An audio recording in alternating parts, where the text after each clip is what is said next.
Why We Bleep is sponsored by Signal Sounds. If you're in the mood for a thing, I need a thing, but I don't know what to buy, and there's like 50,000 billion things I can buy, this is paralysis. And that is when you need a friendly voice. Signal Sounds are a stack full of friendly voices on the phone, available for you to speak to, who understand all of the gear and can get it to you no matter where you are in the world, fast and affordably. They bridge the gap between trad synths and modular and studio recording gear. They've got tons of different stuff. And Jason and co, they do seriously know their onions. It's like a frigging vintage museum in there because he's just got all his studio in the shop.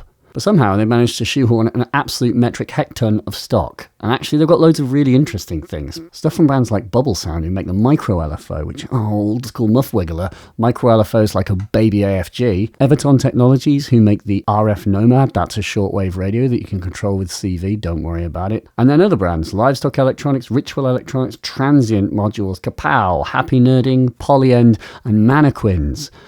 I might phone them up and ask them if they can explain what all of the Mannequins modules are, because the Mannequins website's like sixth form poetry. But those modules are supposed to be the absolute beeswaxes, and they have them. And a load of other stuff. So they've just had a massive restock and got a bunch of things in from Erica Synths, Expert Sleepers, Dup for Never Heard of Them, Noise Engineering, System 80, who make the Jove, and Rossum Electro, and more. So much more. So if you want to buy some stuff from very cool, friendly people, and maybe get some advice, call Signal Sounds. Their website is signalsounds.com. That URL again, signalsounds.com. Now, the show. Why?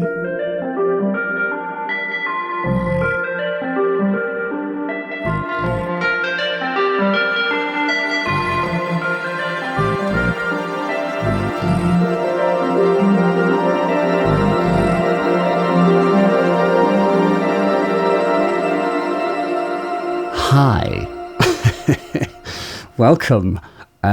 It's summer, and that means not so much being inside making music, a lot more going out and listening to music, which has definitely been the theme of Julie for me. Today on the podcast, though, I should preface that we have awesome and genuinely quite famous superstar man Tom Furse, because Tom is the bassist and keyboardist man, synth dude from The Horrors. And I don't know if you know The Horrors, but they are a very, very good band. Sort of, how do you describe their like shoegazy, psych, krautrocky sort of band. I think all of their albums are charted in the top 40, which is pretty damn good, really. Fair play, lads. And Tom, like I'm sure all the band, is just a really interesting dude. He's a modular person, and sort of we cross paths through following each other on Instagram and sharing messages, dweebing about synths and sort of sharing thoughts and whatnot. And so I invited Tom on, and I was very glad to do that, actually, because he's a really cool guy, and we have a very good chat. And if you liked kind of Scanner last month, where we're sort of a bit of a free-form chat that's not so much about gear, well, this kind of is still, like, it's a really good free-form chat, but there is quite a lot of gear talk. And in fact, I've got, like, in the links for this episode, there's like 40 or 50 different things in there, like tons of different stuff, artist music, bits of gear, producers, software, just other stuff. Think loads and loads and loads and loads and loads of stuff. So stick around. I think it's interesting. I hope it will be interesting to you. But yeah, festivals. July. I've been to 2 festivals, and I want to tell you about one of them and the other one. That's 2. The first is Free Rotation, which is a pretty cool thing to go to, because Free Rotation is Stevio's festival. Well, Stevio and Susie B and all of the people who organise it, and that is nuts. Free Rotation is it's like a house party. It's weird. It's like a festival that you can't just buy a ticket. As in, you have to be invited by someone who has been to Free Rotation, and then you go into the lottery system to go. It means there's a really small amount of people there. I think it's only like 500 people. And it's really tiny. It's like a house party. And yet, you know, the people they've got there are at an enormously high level despite the size of it, because it's a very prestigious place to be able to play, so you've got like Surgeon and Blawan and people like this, Matthew Johnson and stuff. I believe that the artists they have to do this, but they are encouraged strongly to stay for the festival. And I was in the queue for vegan food behind Matthew Johnson, and he's just hanging out. And, Move D and Surgeon just sort of wandering around, sitting around, actually being part of the festival. But it was sort of culminated in this amazing thing, which was put on by Sebastian Mylar. I'm probably saying your surname wrong, of Minilog fame. And he was doing this Circle of Life thing, which is literally like 5 artists who all play together in a circle. And I wasn't sure of the kind of, rules behind this, but, there was Stevio and Matthew Johnson and Sebastian and a bunch of other people. And people would take it in turns and come and just play and jam together in this big ring, massive table. And it lasted non-stop, like 5-6 hours, from the sort of early evening to the very close of the festival. And I basically hung out for as much of that as I possibly could, right from the very beginning to the end. And I believe there will be like a resident advisor film of that. They were filming the whole thing, and it sounded amazing, really coherent, like not what you would expect from 5 people, like not 5 bass lines all like competing. It was all very well organized. And I don't know if Mylar was kind of, did he restrict what people were doing? Were there rules? I'm not sure. But whatever he sort of had imposed, and he was there throughout the whole thing, it really worked. So it was very inspiring to kind of go to that place, hang out with everyone, but also just kind of see how successful improvised electronic music can be. And it really was. So yeah, free rotation. Pretty cool. Thank you, Stevio, for letting me go. And then the other festival was this Deer Shed festival, which was more my party, in the sense that I was there to do what I've done before and I've spoken about, which is doing demos of modular synths to kids, which is absolutely amazing. And I mean, literally, like, you stand there with your modular synth and a parent brings up their like 6-year-old kid, or a bit older, maybe like 7 or 8, and goes, and I'm like, would you like to make some techno? And the kid's like, yeah. And then you basically just start them off and like make a kick drum and then put in a bass line and then learn to squidge the cutoff and resonance and then add delay to it and then build that up and then add in some percussion with with grids and stuff. And just suddenly I loved it. It was like there was a moment in my little routine where like the parent would always like scrabble to get their phone, start filming their kid, because it was just listening to what the modular can do when you're steering it in that way. It's amazing. And like, it doesn't matter if you're an 8-year-old or something, you completely and totally get the power of a build-up and a breakdown and like the sound of squidging filters and the sound of a really murderous kick drum. Those things I don't think need to bore. If they learn very quickly. So I loved it. It was just like so entertaining. And I was doing it with Ben Divkid as well, who was there doing kind of like sound design. Well, he had like a sort of electro-y rig, and he was using that like 16N slider thing, which is like a DIY project, and had created like master controls with the sliders so that you could go up and just whip a fader and it would make a bit crusher happen in the case and stuff. I thought that was interesting, actually, and it did make me think it would be really nice to have kind of some like a master fader bank that was hooked up to do a load of like macro controls where you could have it multed off to do loads of things. But really fun. And then part of that, I was invited to play as well. And so there is a video which I put up, which is Mylar Melodies live at Deer Shed, where you can see my like half-hour modular set delivered at 11:10 on Saturday morning, which is, I mean, no greater time, I think, to listen to extremely loud 808 kicks through a big mega PA. And listen we did. So I enjoyed that. That was actually quite good. And yes, indeed, this modular whole thing, I've got a video which will be probably live-ish when this comes out, of my modular synth in its latest state, because I tore it to bits and I rebuilt it just before Deer Shed. So watch that. It's about modular synths, which we all like. And speaking of synths, I move now to Tom. And yes, Tom is he's the keyboardist, synthesicist from the Horrors. And we had an enormous conversation. There was no kind of mega agenda. I think in my little like notes that I scrabbled, I was like, we should, just talk about history, how you got into music, and then let that be the springboard. But I didn't really need cover that. And I think he's probably talked about that elsewhere. I'm sure you can just find that from his Wikipedia page. Instead, we just kind of got talking about all kinds of stuff to do with making music, bits of gear, things that we find inspiring and interesting, and just generally nerded out. What should we talk about? Making music on the go. He has to do that a lot because he's touring constantly. So trying to find moments to make music and how effective you can be in snatched moments. Music making apps. We talk about generative music, nuggets from Eno. We talk about Raymond Scott. Love Raymond Scott. Ableton Live, our mutual love of that, because despite the whole modular thing, that is literally what I'm recording this with now, and I really, really love that piece of software. And Electron Gear, patching modulars in Paul Epworth's church studio. His favourite EQ, doing plus 12 dB boosts at 20 hertz with it. Probabilistic randomization in music, our mutual hatred for motion smoothing on televisions, James Holden's Humanizer patch, and a need for MPE and the Rolly Seaboard. So that and more in this conversation with Tom Furse of the Horrors. Thanks.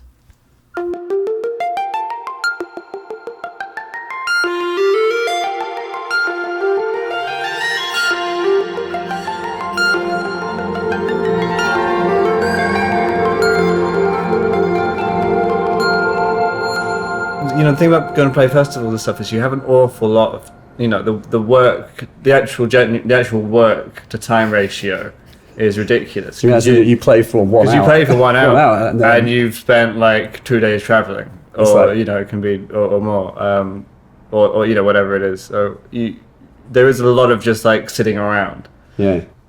Just like being on a plane and mousing trying to do you're trying to do something that sounds realistic, and finding sort of little tricks to make things sound realistic. So yeah, kind of like there's a lot of that going on. But what I really look forward to is like good chunks of time, where you can spend a day doing something and it's not right, and that's fine. That's not like as part of a journey. It's not a day wasted, or it wasn't. Oh, it was that one afternoon I had to do something and I did something bad and I'm not happy about that. And then you're actually productive when you get those little like snatched like hours to figure, or do you like use apps and stuff? They're kind of like, oh yeah, no, I'll totally get like Instagram's my one.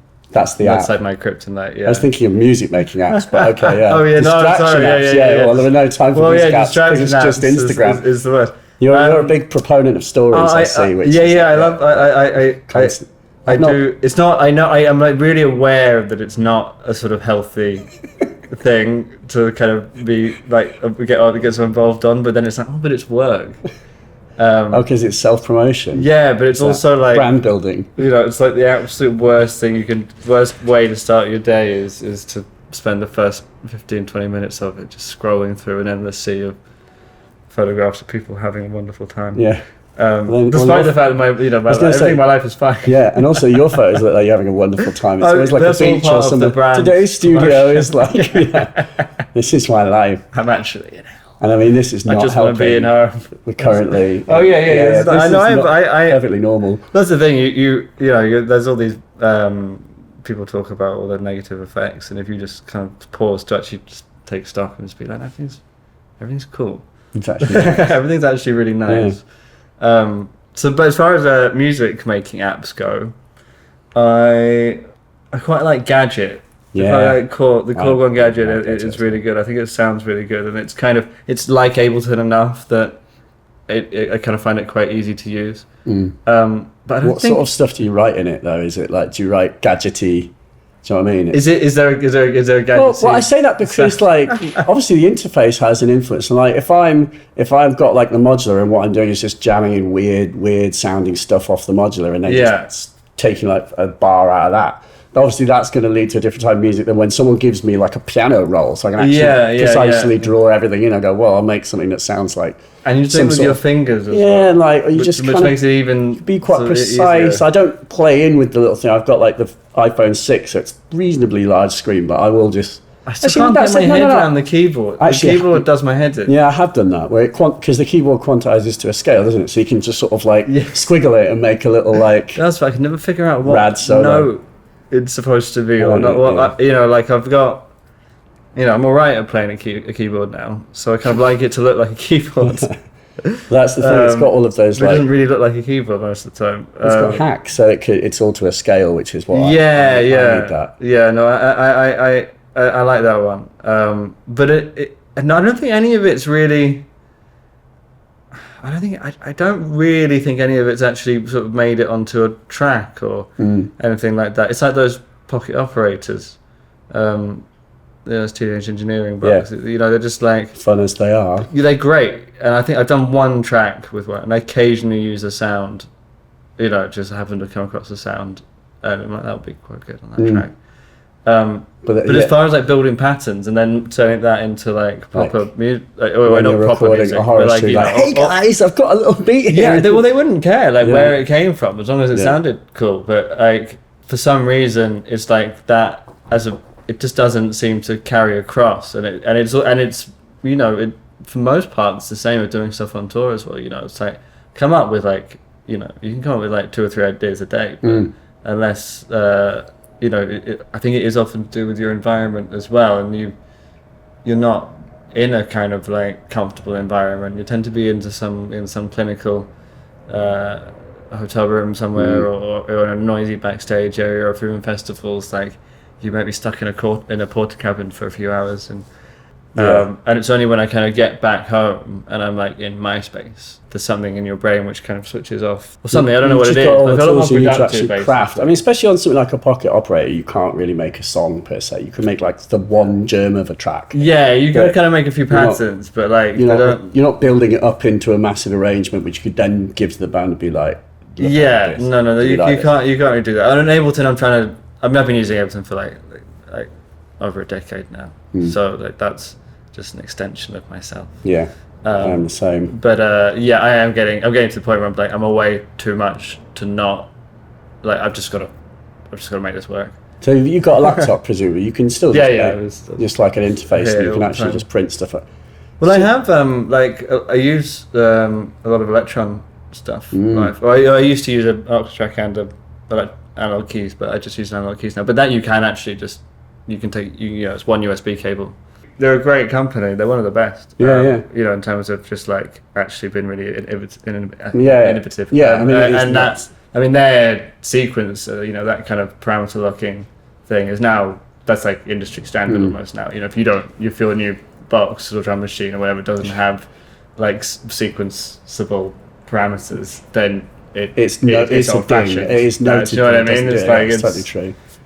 So they've kind of really changed that game. And when I found out about that was like, wow, you can do that, and that's when you can kind of really get into sculpting. I love the conditional triggers thing as well. That again was like just brilliant. That's then there's something I really liked, and it's something I've kind of tried to find more of.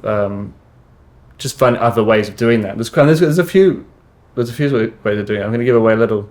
That's not really giving away a secret as much, but like I watched sort of more recent Eno documentary. If I really want to, if I'm feeling slightly like I want to make music today, but I'm not quite feeling the buzz, I just watch a bit of Eno on YouTube, and he usually says something really interesting. I just like listening to him talk. Yeah, he's wonderful, and so if I, there'll usually be something, and I find it inspiring, and that kind of gives me energy to go and do something. So.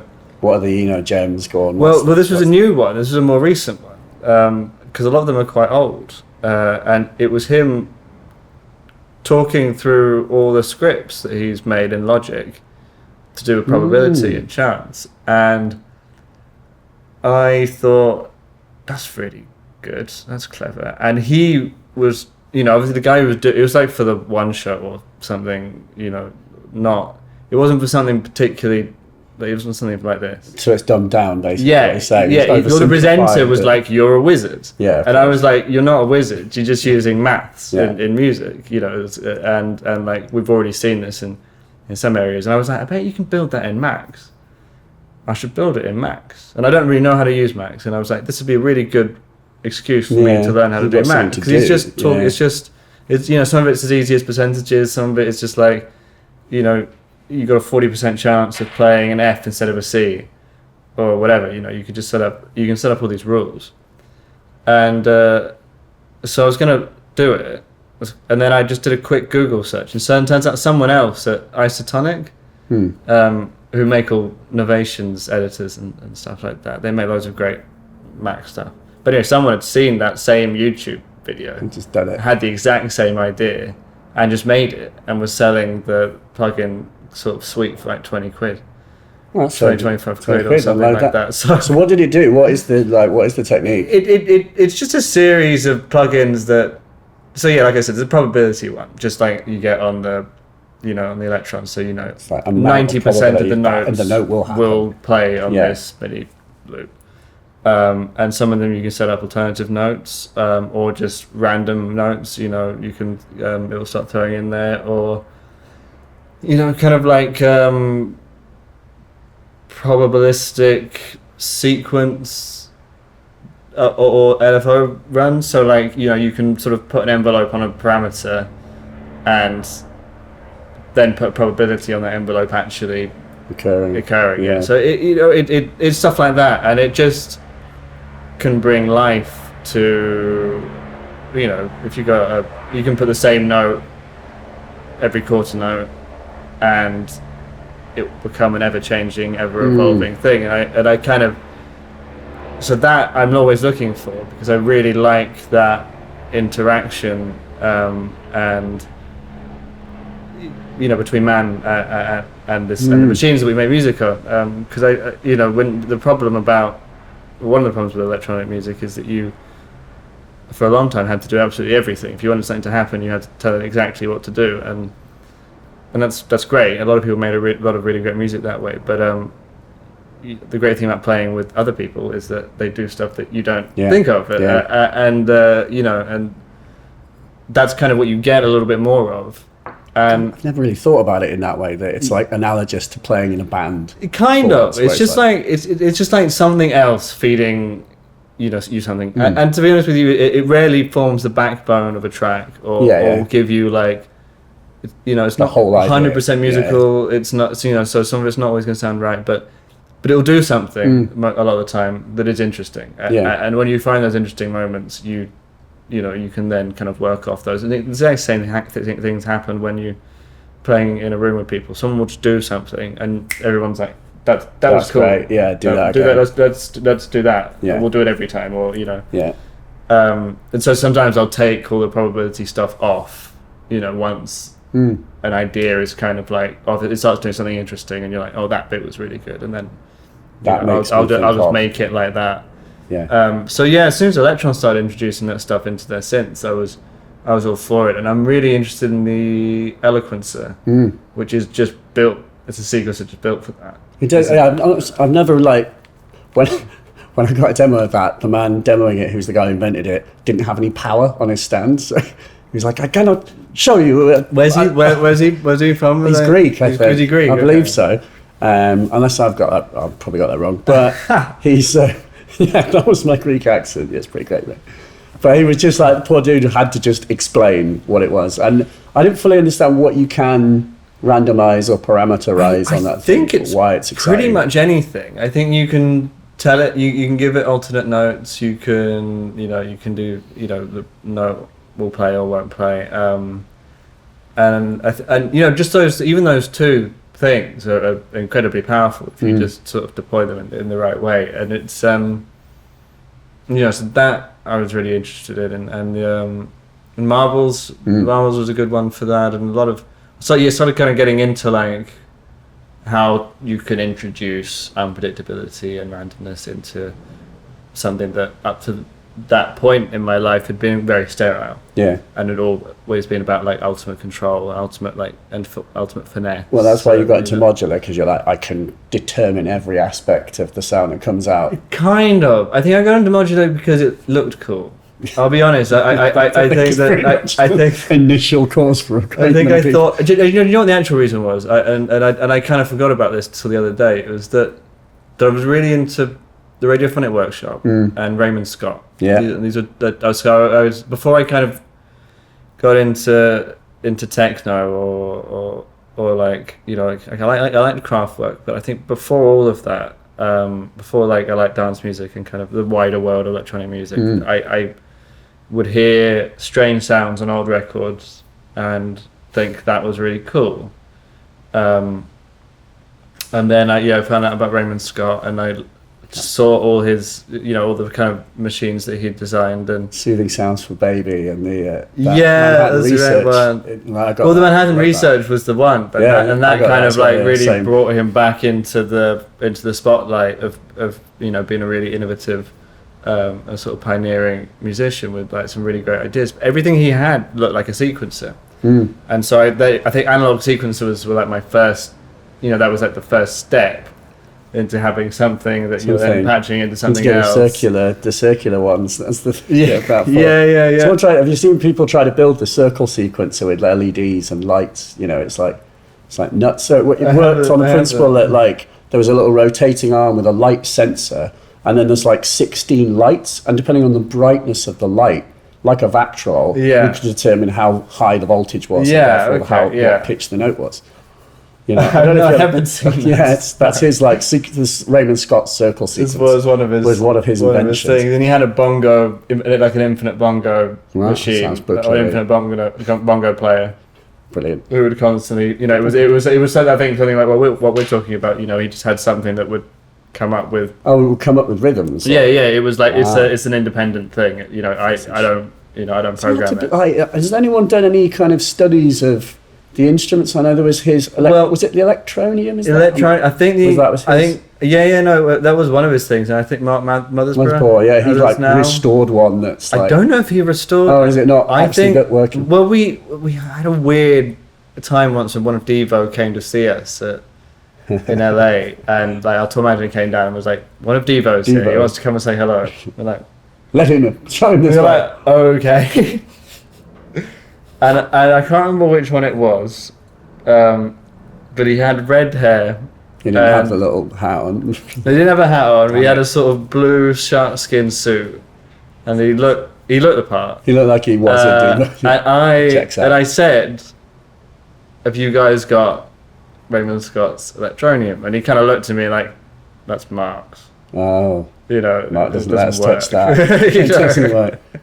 But obviously Mark does a lot of soundtrack work, and you know, it's kind of like, I think he's a really cool guy. Yeah, he does seem like an absolute dude. And, fair play to him for acquiring something. Yeah, so he acquired it. Whether or not he can restore it. Well, I think it might just be too complex. Yeah, I think. And just really arcane, and in one of those things, and probably a lot of valves. Yeah. And I know this from even like trying to get 5,000 valves or something stupid, you know. Well, and I went to, like, you know, there's a guy in London who's called the Organ Repair Man, and he wouldn't take my tube filler recorder organ because he was like, it's too dangerous.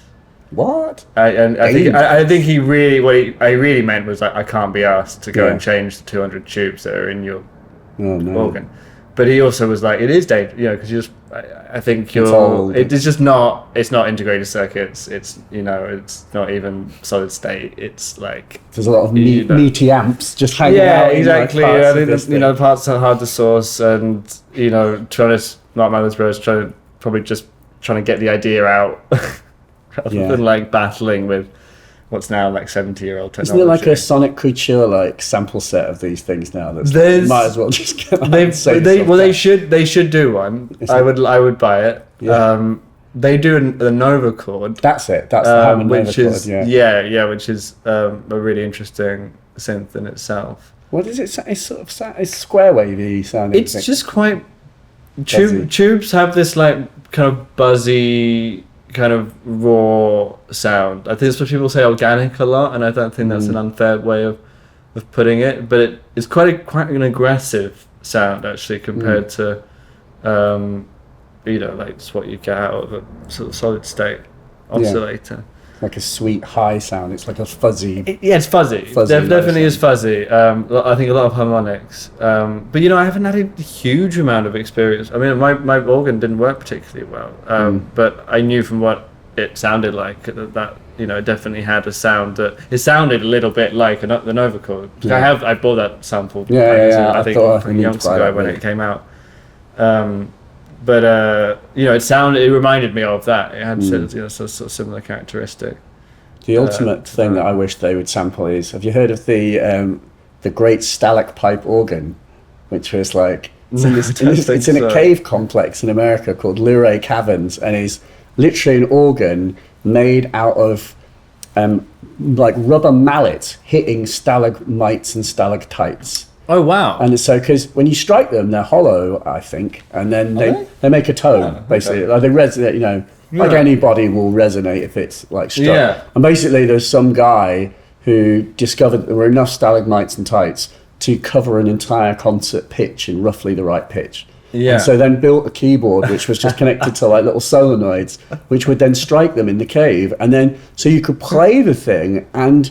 Of course, because it was in a cave, the sounds like it's coming from all around you, and it's got the most like haunting. Have you been there? I've never been there. But very, very descriptive. But that's only because basically when I first read about it, I was like, like that's amazing. And there was like a little. Honestly, it's really weird that there was. I remember this now because it had such a profound effect. But it was like a 1-minute recording of him playing some like old folksy line. I'll find it and link it, but. I listened to that recording. I literally got like a tear in my eye, or a lump of, it's like so beautiful and haunting and strange, but it is this because you can also hear the dripping of the caves, and then you're hearing this spooky sine wave sort of melody, and it resolves in this really pretty way. It was like, fuck, that's amazing. So he's got a keyboard. It's like a real keyboard. Is it mechanical or is he just I assume the keyboard is just like an organ thing, and then it's wired to little motors that will somewhere there'll be cables sneaking off into the caves, and then they'll just like a bonk and hit the thing. But that was like, you've got to record that, and you've got to do like an ambisonic recording of it in 5.1 or whatever. So it's like every note is 6 channels of audio. Film scorers everywhere. Rejoice. You have to take the drips out, though. That's the slight problem. Yeah, I'd love to. Well, would you? I think it'd be part. I like those. I think Sonic Couture and who else? Spitfire. Yeah, those are kind of my main guys. I'm gonna get those. They've got those free libraries that have got like was it a really sort of fuzzy upright or something? It was like an interesting upright. Sonic Couture. The Spitfire. Spitfire. Some like free. Spitfire started doing like giveaways. They started doing this thing called Labs, which is. And you can thank me later, Spitfire, for plugging this. Pimp you with NFRs. Plugging the free. Yeah. Plugging those free things. It's marketing. Marketing, darling. But basically, it's a soft piano. It's like a sort of felt piano. Yeah. And it's really beautiful and quite unlike the other very bright pianos that tend to sort of come with doors. So I'm a big fan of that. I much prefer that kind of like soft mellow piano sounds than I do. I don't mind I have a Shallon upright, which is what they had in Abbey Road, which has got a great sound, but it's not that. It's bright. It's kind of like bright, and everything's got like 2 or 3 strings per note, so it's got a sort of quite not honky tone. If you let it go out tune enough, it will get pretty honky tone. But it's got quite a rich sound, dense. Whereas I actually think I prefer the kind of Yamaha, kind of purer, soft sound. I like the practice pedal bit on. So anyway, I like those ones, and they've done a sort of string one, they've done a drum one that's all free. But their libraries are not cheap, but are exceptional. Like, I didn't know you could actually sample. I didn't know you could get stuff that sampled. What, that sounded that good? That sounded that good? Yeah. Oh, wow. I didn't realise until I got it. And I got it because I started scoring more film stuff. I started doing more stuff to film, and I needed, and I guess at first I just thought I'll just be electronic, but then some people are like, oh, I want an orchestra. Right. And you're like, okay. well, have you got like 10 grand? Like, no, you get £300. It was like, okay, well, I guess I'll find a way of doing it, and that was my way of doing it. What is that actually like? Do you know about the arrangement of orchestras and like the orchestration process? I started to learn. Do you need to know that? I started to learn, but my partner's she's classically trained, or was in the orchestra at least. When we first got together, sort of six years ago now. She's a violin player, and I had a track, I think, which I'd done a string arrangement on, and she was like, there's nothing wrong. You actually like done it really. You've done a really good job. Oh, it's good. Oh, right. I thought no. She was like, you're fine. So I think it is really a case of just listening, and I like the fact that I don't know all the rules, because anyone who will tell you, who knows all the rules, will tell you it takes years to unlearn them, especially if you're kind of not willing to make stuff that sounds straight up. So are these like libraries are like automatically like articulated and stuff, so you can they will just sound realistic? They've started to do some really interesting things with scripts, and I think they've just put out a new library which plays different things depending how much velocity you use, and not just like not just the articulation is different, like it will actually be different, right? And it's meant to sort of streamline your process, so you're not worrying too much about creating the big moment, because if you smack the keyboard hard enough, a big moment will happen, and if you play it softly enough. Do you then literally play those things in, or do you have to like massage the velocity? I haven't used it yet, right? So I don't know, but the big thing for me was I used Mellotrons for ages, and my big complaint was that it, there were no articulations. It was just like a note for 8 seconds, or however long it is. With an actual Mellotron. Both. I know. I haven't got a Mellotron. I've got on one, but like they've got one at the church, which is the studios I use a lot. They've got everything. They have everything. Paul's obsessed with all the things. Paul has everything. Fair play, that man. Absolutely. It deserves absolutely everything. He really has got everything. He's got everything. When we first started going in there, he had almost everything, and then I think that was in 2014. And now, every time I go back, I'd be like, "What have you got in now?" And now when I go there, it's like actually. Nothing, because no, he isn't downsized. He just can't. He just run out of things to buy. He's got a CS80. He's got a Jupiter 8. He's got a PS3300. Oh God! I've seen that. And every you run out of 30 grand cents to buy. And he's got DX1. It's just. He needs to get a big modular though. He's got a big wall. He's got a big wall of modular. But when I use when I go there, I bring my briefcase, because like that, I just can't be bothered to like learn how to use his stuff. Yeah. Well, most of it, and we had a lot of fun building big patches together, and we'd kind of get the big wires out, really long cables, and he'd be like.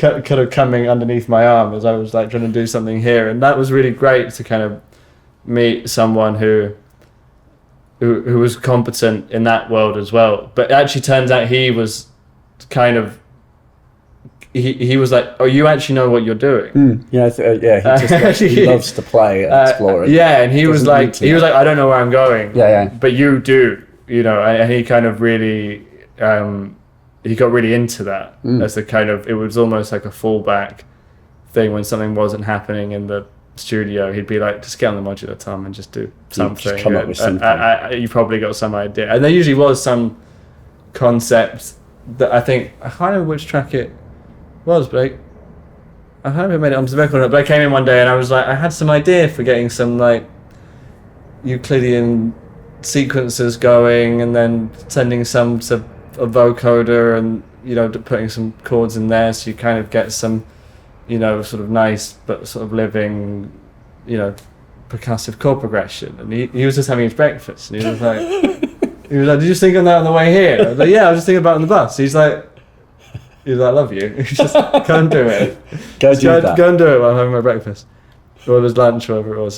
So, you know, we kind of like, yeah, it's a beautiful place to work. And that does seem like, I love it. Like, so, because I've not been, I've been to his older studio where he had like a small sort of writing room and recording space, but the church, like, I'm right in thinking it is basically like open plan in the main studio. Like the control room is not. Yeah, there's no control room. It's just open into the room. How does that actually work? Like, that seems amazing to me. Well, funnily enough, that is actually how we've recorded since ever. Right.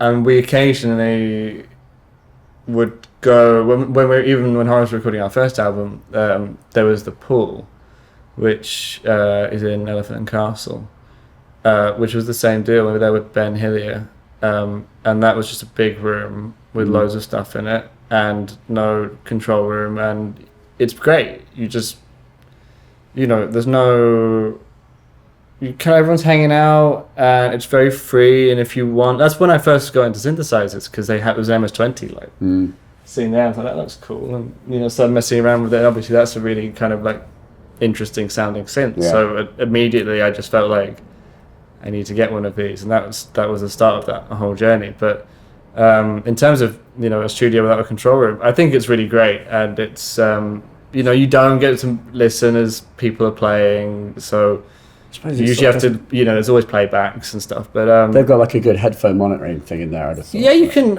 You've got I'm actually not a fan. I listen to, you know, if someone's doing a vocal take or something, you know, is doing a specific take, I'll listen to it, but I'm not.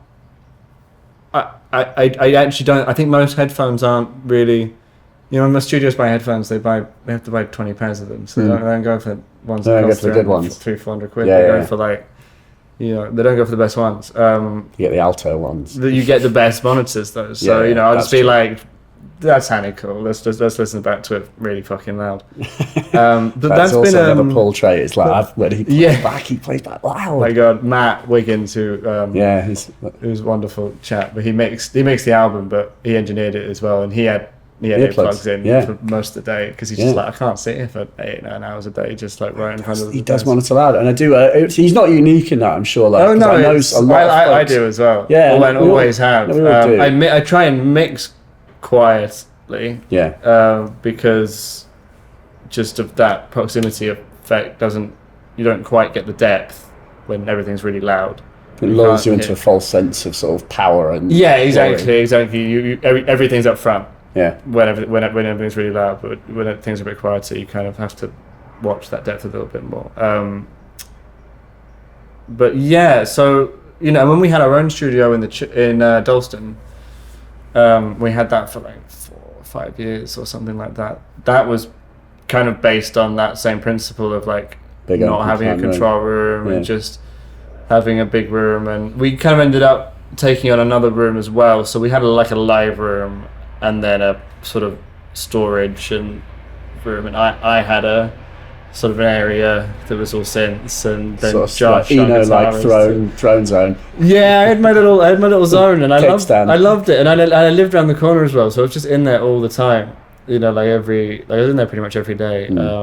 But it ended up, you know, if you're 5 people, you've been doing this for a long time. You know, you go and it was like, we've got this, we're paying for this place, so we should just go there. So we ended up doing kind of working weeks there, and it just lost any kind of positive energy that was. Do you mean as in you were literally like 9 to 5, like well, sort of as it were? Well, you know, not 9 to 5, but well, maybe 10, but we'd be like 10 to 8, or something. You know, so it was never a short day, and there was just this like feeling that we're paying all this money for this space, so we've got to use it. And as soon as we signed with Wolftone, and you know, they kind of, you know, it was like, you can use the studio whenever you want.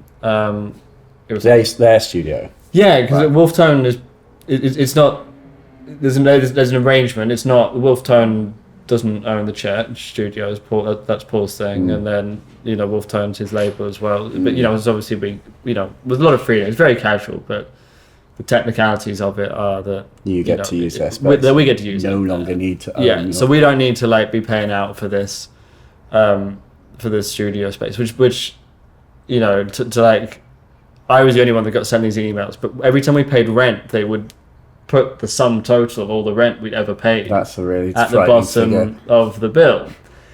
Yeah, which after like 5 years, you're like, what the fuck were we thinking? You know, like we could have bought somewhere, you know, and it would be we would have made money on it. You know, so. But you've then got to schlep all the gear is the thing, like, or do you just literally, are you happy to use the stuff they've got there, or do you... What, the church? Yeah, like, or do you need your own rig for... No, I actually got really... When we got rid of our studio, I got rid of a lot of stuff, because up to that point, we'd had this pretty big space to put whatever I wanted in there. So, you know, if I wanted to buy a keyboard or an organ or whatever it was, there was somewhere to put it. And then suddenly when I didn't have that, I was like, you know, I've got all this stuff, I'm only using about 10% of it, and I got rid of loads of it. So I went from being a kind of analog synth fetishist to suddenly just realizing I only used about 2 or 3 things, and that, you know, especially with, you know, go back to some you know, company like Electron, you know, they're quite hard synths to program and make them sound really good. You can make them sound quite okay quite easily, but if you want them to sound really, really good, they're quite fiddly, just because there's such a broad range. Yeah, they're really fit. Exactly. It's not like a SH09 or something where you've got like... It's that classic thing. Just got one strip of... The done machines sound the best. Like, a mini mode because doesn't do much, but it always sounds good. Like, they've been tuned within a certain set of parameters, whereas something like Electron, you can go a space back with it. Yeah. But also being within that certain set of parameters, an old synth sometimes was a bit limiting. Like I had a Prophet 5, which sounded amazing. It sounded great, but like sometimes it just sounded too big. Yeah.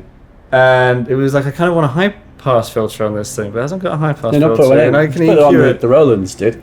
Yeah, some people, and you know, some people caught onto it. You know, that it was a good idea, but you know, but anyway, you suddenly realize that these kind of very comfortable machines are limited in ways that aren't positive. Yeah. You know, there's you know, of course, there's people talk about positive limitations all the time, but suddenly you're just like, well, hang on, if I can't get that sound out of that synth, and occasionally I might go to it because it can sound really big, but I can kind of make anything sound really big.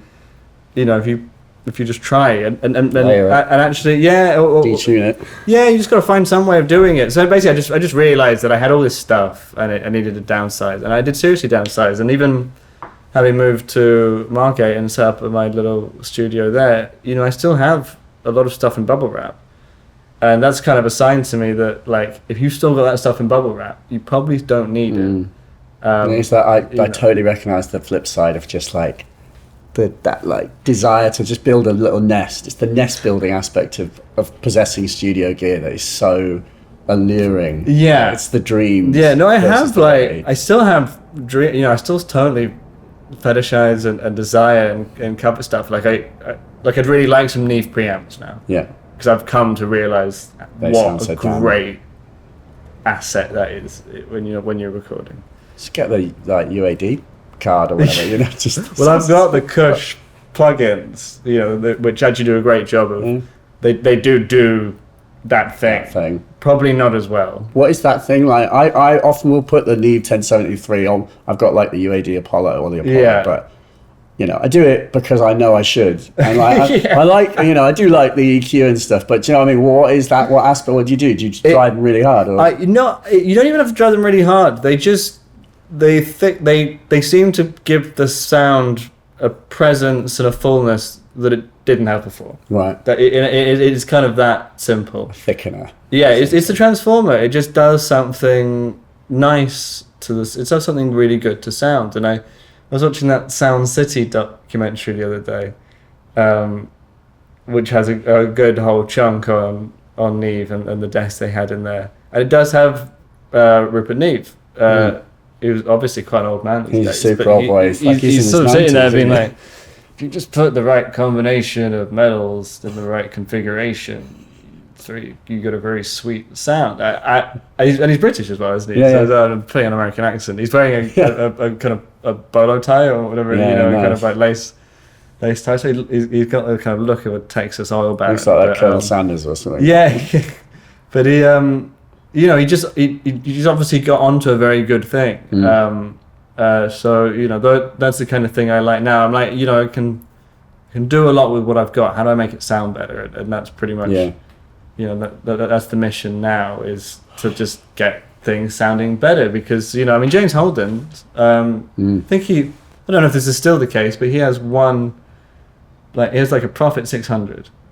And his modulator, I think that's, and a lot of Max MSP patches. Yeah, and he's so brilliant. Yeah, he really is. He's also a genius. And I use his humanizer patch a lot. Have you tried that with a drummer? On a drummer? No, I haven't. To get, it driven. My drummer and I have talked about it so much, and I keep on telling him to get triggers. Because it listens to like piezo triggers or MIDI information. It's just MIDI. I think you just put a MIDI trigger on a few drums. I don't know how it collates all the information. How does it know where to prioritize the kick or the snare? I think you set on the group humanizer. You set how much things are supposed to listen to other things. Yeah, that's it.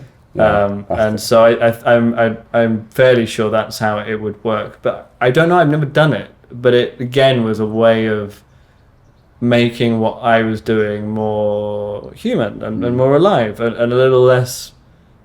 I was really starting to recognize that like a quantized grid was not a positive thing in my life, or that I was much more into something that clearly wasn't sort of metrically perfect. The shuffle is quick. The shuffle, techno has taught me the power of the shuffle. And show like the difference between swing and shuffle, and like what the theory behind that is, or listening to someone like Jay Diller and that's not shuffle, that's not swing, that's not like even, because like swing is.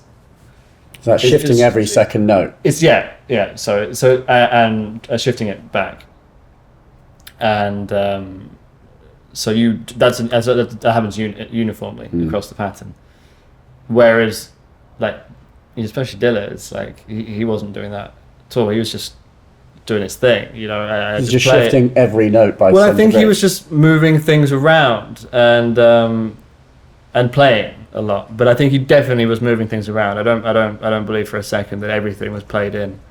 Aphex does type everything in, and spends a lot of time massaging velocities, but also massaging the groove and just and you get into it. And I switch off the grid all the time if I'm programming, and that's a good way. And you just sort of sit there with the mouse and you just listen, and you kind of, it's you're trying to fake humanity, but like I'm not a good enough drummer to play like that, and I'm kind of getting there.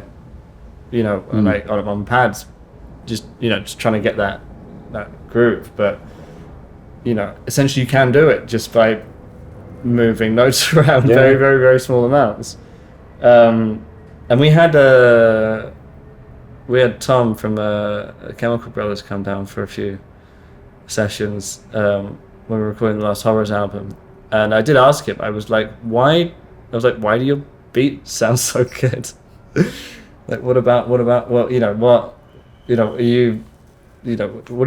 doing with your groove here? And then he's like, well, the kicks and the snare should be in the right place, but then everything in between, he's like, that's where you get your groove from. And that's a great technique. And then also just going off piste, just turn off the grid completely. Don't even have a tempo. Like I've got a few tracks of my own where I just was like, I'm turn off the grid. I don't want to know what the tempo is. I'm going to do everything by ear. And to be honest, that's the stuff that I like. I go back to more. It has an essence to it that you just don't get at when you're kind of just like tapping things into a grid. So yeah, I'm really into that. I think I saw James Murphy talking about it as well, and again, I don't 100% believe he does this all the time. I don't believe anyone. I think, like, we're all just typing shit into grids, definitely, at some point or another. But he made the very good point that, if your beat or whatever, if the basis of your track, and, electronic music often is, drums, if that's perfect, then anything that's not perfect that gets put on top of it is going to sound out of time. So if you turn off the grid and you make your beat imperfect, then that actually gives a guitarist or someone that's playing a live instrument over that a lot more leeway to not be perfect as well. So yeah, it's definitely true. Like in the modular world, like with my live system, I have deliberately allowed myself what am I trying to say? Basically, the kick, I program the kick. And it will be exactly where I tell it to be. Everything else is fair game. So, as in, like, I'm using grids and slipping things and giving it weird resets so it shifts the phase of what grids makes and stuff. Cause I realized because I was using grids channel 1 to make bass lines. It's technically the libraries that are inside it are for kick drums. Which innately will have a different pattern and be on different downbeats. And I am feeding it a reset, but if you shift the reset by a quarter of a bar or half a bar, of course that then shifts the rhythm, and so you can you can almost get it to do offbeat things. I wish I still had mine. Shifting. It's good. Like grids is great. But you're using channels 2 and 3 of grids to do like snares and hats, so that you can it does whatever it wants, and then shifting and mixing chaos. I think but always keeping the kick drum the same. With swing. Or with shuffle or what have you, just keeping it. It annoyed me that I might have got this wrong, but as far as I know, you could chaos and swing were on the same knob, and you got a choice of either or. Yeah, I don't know if that's the problem with grids. The clock does not accept shuffle or swing. That was my kind of slight gripe with it, that I wanted something that was, because if it had all these, the way it works, you know how it works, but it's got this sort of magical library of wave table or patterns, or pattern table or whatever that it morphs between. But it's like if you've got all those, you kind of know where the spaces are, and you can. So it was putting extra notes in, but I kind of wanted shuffle and extra notes, and that's what it wasn't giving me. Fair. So that has been like trying to get shuffle with that as well has been a bit of a thing. We need to get Gilet on this. But yeah, it's true. Like shuffle is so critical to like drum beats, especially live stuff. Well, just live, just for dancing stuff. I mean, like dance is so about the shuffle. I listened to who was it as well? It was Floating Points. He was chatting about this, but he was like, he was like, I love an 808, I love the sound of an 808, I hate the sequencer. It is a dick. And he just wanted to use the sequencer. It's a horrible sequencer, having played with the little baby toy one. And like actually, because I had a thing where I was using it in like live shows, and I genuinely don't know how to do more than just program a 16-step beat on it. Just kind of when it's in that state, I know I can flip from A to B, but I couldn't tell you how to change banks, and I learned how it was done.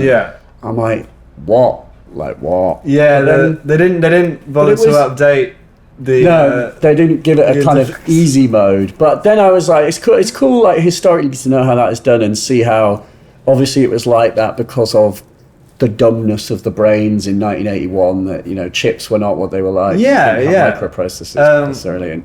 Or maybe it is. I don't know. I mean, the 606 weirdly has a slightly more user-friendly one where you can just hold down one pattern and just. If you hold down the button and you press the rest of the patterns, it will, you can chain 4 patterns or something together, which was a bit smarter. But it was just like, it's just rigid. And you listen to,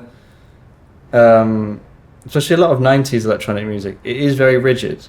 And that was kind of like what, I'm searching for the opposite now, like a sort of a freedom and just non-rigidity, as long as, and like I don't care if it's it might not sound like a human, because that's a really hard thing to fake, but as long as it's not like absolutely perfect, confusing. I'm thinking of like Raymond Scott now I'm thinking of the stuff off Manhattan Research where it's like there's a loop which is obviously rigid. Yeah. But then you can tell there's a bit that he's playing by hand over the top of it, which then just loosens the whole thing in the feel. I feel like that stuff's really organic, and it lacks that kind of like computer rigidity. I think, or and even people claim that the 808 has some kind of sort of swing or shuffle of its own. I don't. It's just got timing. I've never witnessed. It has got timing instability. Like for example, like on that the tip-top circadian rhythms, right? As in, I don't know what happens if you clock it. Sync 24. People will probably disagree with this, but like my understanding, like for example, like circadian rhythms tip-top sequencer talks in the manual about if you sync this to Sync 24, you will have worse timing than if you use its own internal. Like its own internal timing is absolutely razor sharp, and there's a really good. If you go on Inner Clock, who make like makes some like really nerdy, probably the kind of things that Chemical Brother use. Yeah, I think they might because they've got like the most rigid timing devices known to man. Yeah, and so Inner Clock have a webpage called the Litmus Test where it gives you. They do like a timing test, and it's got loads of different things like from Volcas to pocket operators to like I'm interested to see that. And then it's got I want the thing that scores the lowest. Yeah. Well, it's basically the 808s. The 808s are like quite a few milliseconds. I'm like, really? I've done my phone. My phone's here, but yeah, it's like they are rubbish in terms of timing. That's of course they are, like because they're sloppy. The resolution isn't that high. It's still pretty high. If you tried typing in, I think because the Lindrum was 48. I want to look it up. I think the Lindrum was 48 notes per quarter note, and so trying to make that on a MIDI on a piano roll was really, really difficult. So like Litmus Test. So there's quite a high. That is quite a high resolution for something to be keeping timing to, but I think it's just got. Now you can get ridiculously tight, but then is that what we want? No, I think definitely some people do. Well, there's that school of thought of does it do exactly what I put into it, or is it going to be giving me something? I suppose it's only whether the thing it's giving you, what it's giving you, is valuable. Or if it's detrimental, fair enough. But I feel like I think real true randomness is not musically. It doesn't imbue anything to the characteristic. Do you know what I mean? No. It's humanized randomness that's pleasing. Yeah. Like the looseness and the slow push-pull of a drummer versus just actual noise. Yeah, totally. And that was always my problem with things that just, it's always got a knob that's random and it will chuck in random notes. And I don't really want random. And if people have done, because people... there's the numeric repetitor, and I've got the Zularic repetitor. And that works off a similar principle to grids of, we've given it loads of rhythms. And it kind of knows rhythms. But I would love a kind of musically helpful device, or something like that was like, well, we've put in 100 rhythms or 1,000 rhythms or something. We've analysed them, and we know that if you kind of got this beat going, then that somehow we can correlate that to it's basically like grids, but it listens to what you're doing already. Yeah, or you just you've put your notes in, and I know that like putting a little ghost note in there is going to be musically cool, and that's kind of what I've been. So I feel that's something someone will just come up with that already. I'm not sure they exist, or you could maybe wire that. I talked to someone about building one in Logic, but it's kind of what the probability trigs in Electron do. You're like, well, that notes and just set. Exactly, and you just kind of like, well, I know that's musically useful, so I'll just whack that in there, but it. Often they just come in at the wrong point. By the way, the jitter between steps is 99 samples on an 808. That's 2.06 milliseconds. Okay, well that's... The 909 is worse, 4.46 milliseconds. Jitter. Really? Yeah. Okay, and that has MIDI as well. The 909. Is this when it's using its own internal sequencer? Yeah. But that happens quite rarely these days. I'm interested to know what happens when you start clocking. Has it got that? Yeah, it does indeed. External sync, source in sync, audio out, jitter is 8 samples, 0.17 milliseconds. Yeah. So there is jitter. There is a little bit of jitter. And there's a lot on the 909. If you MIDI clock sync it's 7.79 milliseconds. Really, that is quite a bit. Then if you think about what milliseconds corresponds to, I always like that statistic that, am I right in thinking that 3 milliseconds is the time it takes for sound to travel 1 meter? I don't actually know, but that sounds... The delay, basically the delay between you and your monitor speakers, assuming they're a meter from your head, is about 3 milliseconds. Yeah. And that doesn't sound very... I can't hear that latency, do you know what I mean? 2 milliseconds is extremely marginal. It feels and like... I found with James's humanizer thing that I'll go, way up to delays of 10 seconds or 15 seconds, milliseconds. Yeah. Between, or just like random delays. Because that actually sounds loose. Yeah. That starts to sound a little bit more, a bit more interesting. I think so. I think Sam, Floating Points, I think he just plays everything. He's just actually got that talent of being able to go, I know what I want, make it. He's a brilliant player. Yeah. So he can actually do it. I'm not 100% sure because I've never, seen him make music. He's got a lovely little studio in Shoreditch, which he was kind enough to invite us down to after a bit of a night out. Which is quite funny. So you go for like the jamming. Come home and jam, lads. Well, no. He was like just. I think we were walking near his studio or something. So he was like, "Do you want to come and see the studio?" And he's great because he just gets all the nicest things he can get his hands on. He's got like a lovely SSL desk. He's got a booklet. He's got maybe a few other little modular things, but I think he's mainly on the booklet. But like 2600, VSC3, nice. He's just the primo. He's just kind of like the classy wine drinker's choice. It's what you buy when you become a successful electronic producer. producer. And because especially because he can smash it in almost any environment. So he's a very in-demand DJ and he's a great producer. So and when you're a very in-demand DJ, a weekend's work can be a 2600 in the VCS3 if you're very true. Very so and he's also he was telling us how he'd sorted out the rental agreement on his studio. How was that? Which I won't go into, but it's more like that's. You handled that very well. I think he lowballed the offer. Nice. So he just left to a complete piss take him out, and I think they took it. Then they came up to that leaves some massive headroom for 2600s. Yeah. He's he's doing very well. Good lad. So yeah, I can't remember how we sort of wandered onto him. But just his beats are just like.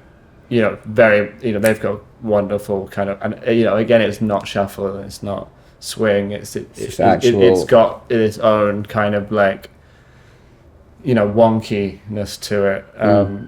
That so again, the more I hear that stuff, the more I just feel like I think that's totally the future of. That's where electronic music is going, and you can kind of you can see this already in the the things that manufacturers are putting in their machines.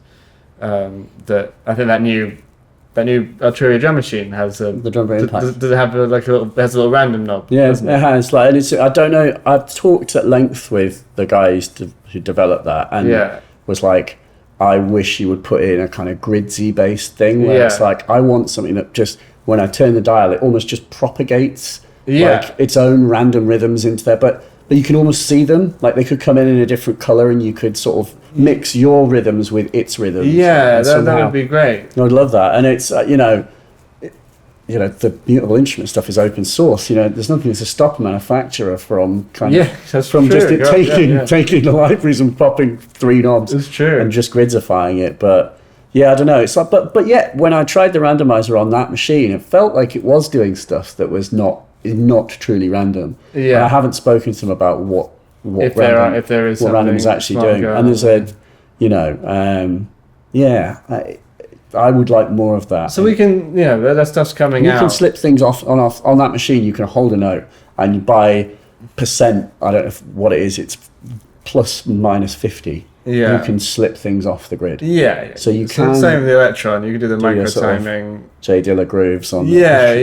You can do the micro timing on the Electron stuff as well, which is like shifting it by the smallest increment that you could actually. It doesn't have probability on the.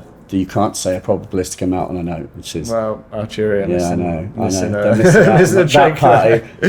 But it costs a lot less than an Electron. Yeah, that's true. Unfortunately, but I think it's just I just think there's, so it's like when I don't know if you've ever seen a high frame rate film. Yeah, hate it. Absolutely hate it as well. Anyone who's got it on their TV, I'm sure you've turned it off on there. Yeah, I turn it off on people's TVs. I'm like, you do. I was like, you that person where they're like, what are you even talking about? Like, they're like, here he goes. I was like, do you not think that everything on your TV looks like it's been sped up? Like a soap. It looks like a bad TV film that's all been sped up slightly. Yeah. And they're like, well, now that you mention it, I can't. They kind of like until you point it out. I've not seen this. Like, can you not? I think it's just a thing. You just like people just don't really notice. People don't really think about that stuff as much as some other people. Yes, I suppose but as soon as you point it out, like they're like, I can't unsee it now. So I pointed out to my dad, and he's like, "No, don't know what you're talking about. Just don't mess with the TV. Just don't break it." I mess with my dad's TV. Yeah. It's like, come on. But I did that. Anyway, so high frame rate is awful. Overly clean digital photography has its place, but it's actually everyone likes vibe and grit. Yeah, exactly. And if you see you go to the cinema and see something shot in film, you kind of recognize that value now. And I think that it's great that we've reached a point where we kind of are getting close to perfection, but it's not actually what we want. It's not actually what humans are built for, because the world is a bit noisy, let's say. So actually, you'll know this from doing tracks. If you put a bit of ambience into a piece of electronic music, it can really give it a sense of life or a sense of depth, and that is all that is kind of communicating to your brain that this is a more natural thing. And I think if I can't see very, my eyes aren't great. They're not too bad, but they're not great, and everything's a little bit fuzzy, and that is nature, and I think that's what I think that's the appeal of unpredictable instruments, is that they are a lot more reflective of real life. And I mean, we are. I think that's it. I think that's my instinct about it anyway. So I think we'll start to see a lot more wrongness. The slop knob on a Dave Smith. Yeah, that sounds amazing. Brilliant. Yeah, and it's like how does any? This is kind of similar thing with Prophet 5. It's like, it actually doesn't. I want that Boards of Canada woozy tape machine thing in my synth, and I don't want it to be on a sine wave either. I want it to be unpredictable and woozy, and so again, anything like that, I think we are really good at listening as well, and the way that we're really good at looking, and especially we respond to those details. Yeah, and I think I think for your normal consumer of music or film or whatever, you don't know why you enjoy it a little bit more, but you kind of do recognize that you enjoy it a little bit more.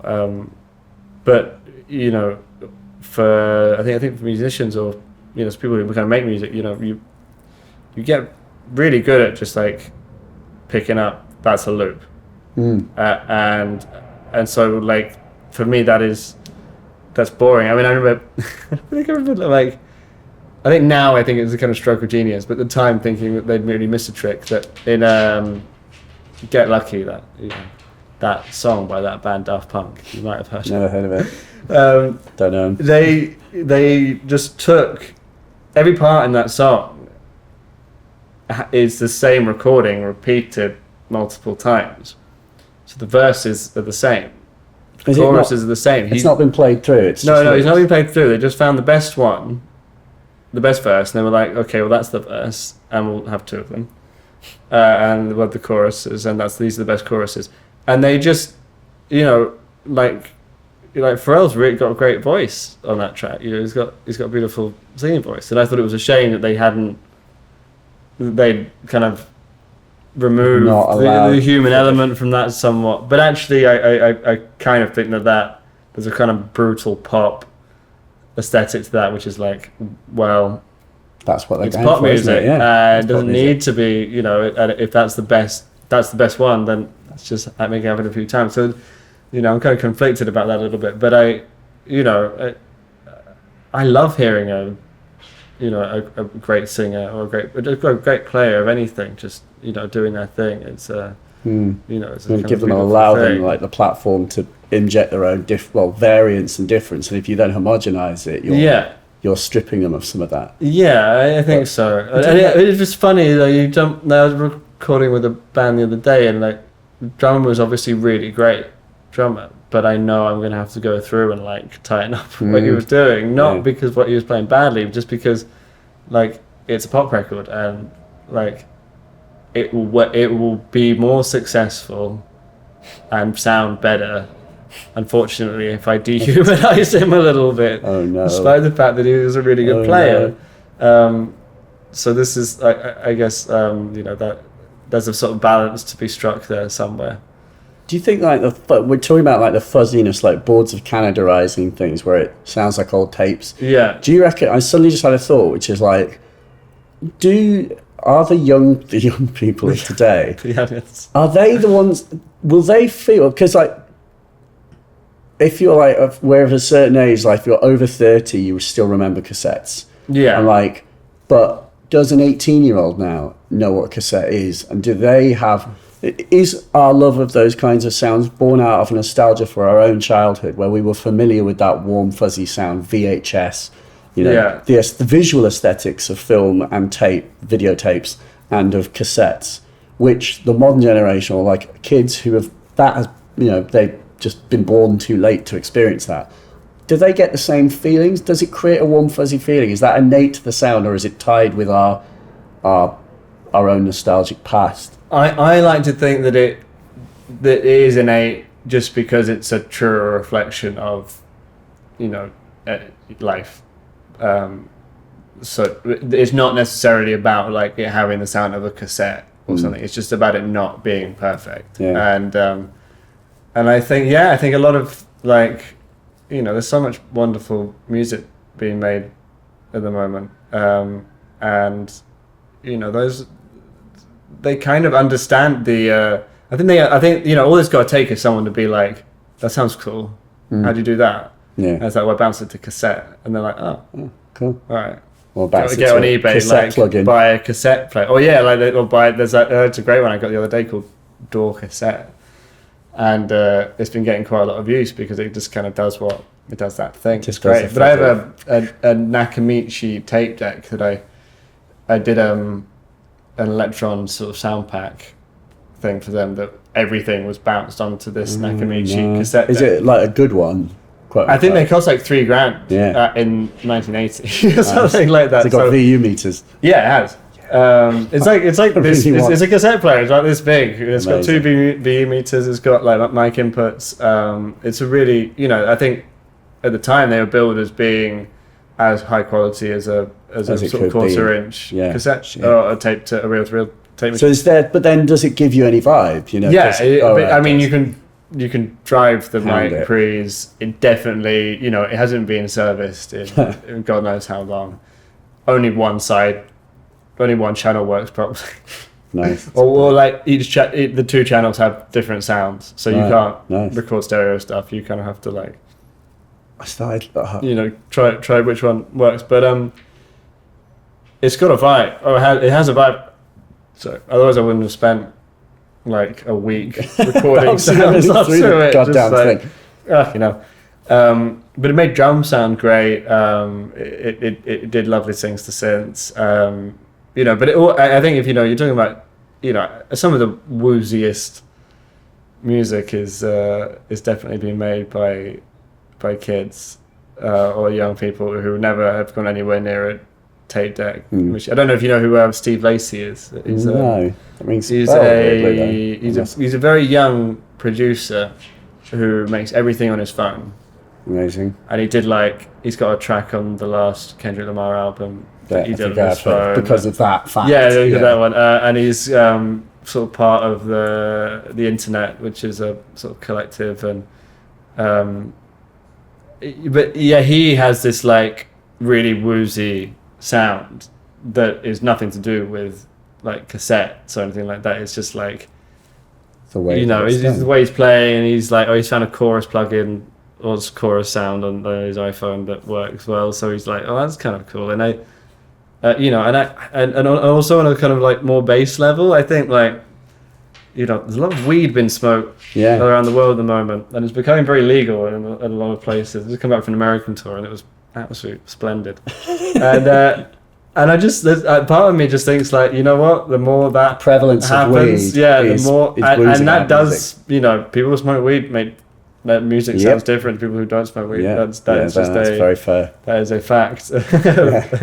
And or most part, I remember finding it very funny that Jeff Barrow from Portishead and Quakers, who makes Portishead is fantastic and Beak is great, but Quakers, I don't know if you heard that. No. It's a hip hop record that he made.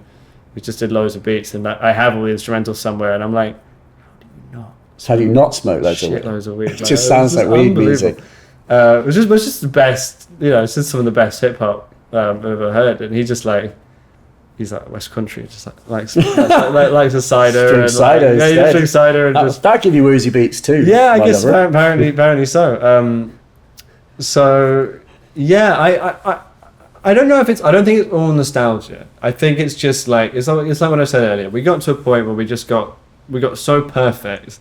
And you can record it like 192K, and like you can probably record at 64-bit now on something. 128-bit, all the bits. I don't know. You can just like and whatever, and and that's great. But John Hopkins now still will only record at 44.1 16-bit. Does he? Yeah, So. He hates anything. As far as his ears are concerned, he hates the sound of 24-bit. I do not think I could tell you the difference between in a blind taste test. I'm not sure if I could, and I'm pretty sure Craig Silvey, who mixed I think 3 of the 5 Horrors albums, he was like there's people have done tests. It's like 16-bit is like it's good enough. That's like the most you can actually the human ear is actually capable of discerning a difference. And then everything beyond that, whatever. But I don't really know. I did try just recording at 44.1 16-bit for a while just to see if maybe there was something that came out of it that maybe I enjoyed the sound of the music more. It actually just turned out it was a lot less taxing on my computer. Yeah. To do that? That was actually like that was the best bit. I just had like I could actually I could use way more plugins than I usually could because it was like a lot easier on the CPU. Yeah, I think it's just like I love that. I think I read it in a Sound on Sound where it was like the phrase, but will it affect sales?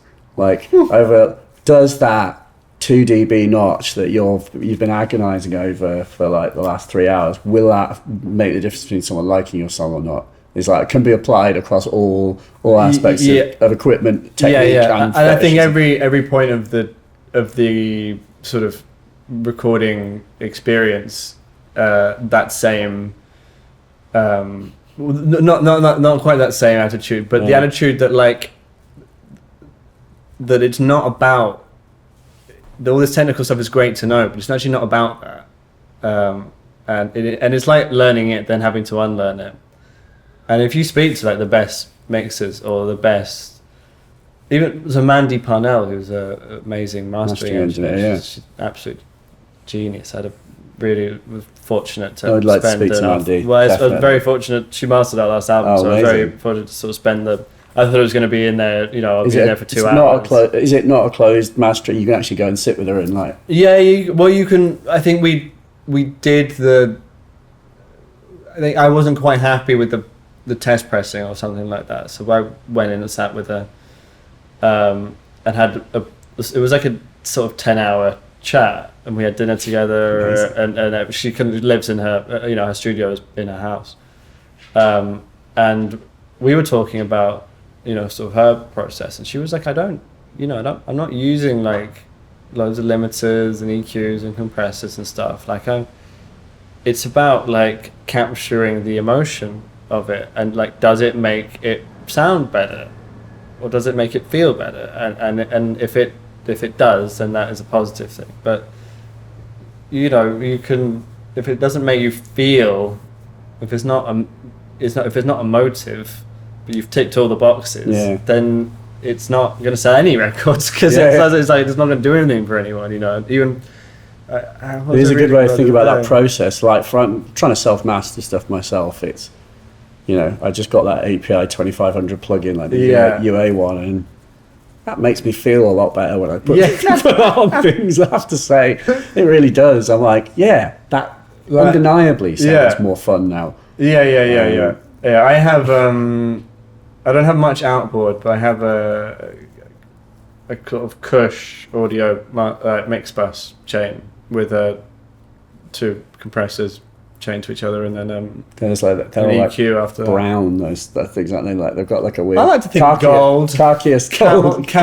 camel, the premium aesthetic. Shit brown. It's not shit brown. It doesn't sound like shit. They sound amazing. After weeds, so there you go. Yeah. The guy who Gregory something, I can't remember his last name, but let's call him Gregory Kush, because I think he'd probably love to be called Gregory Kush.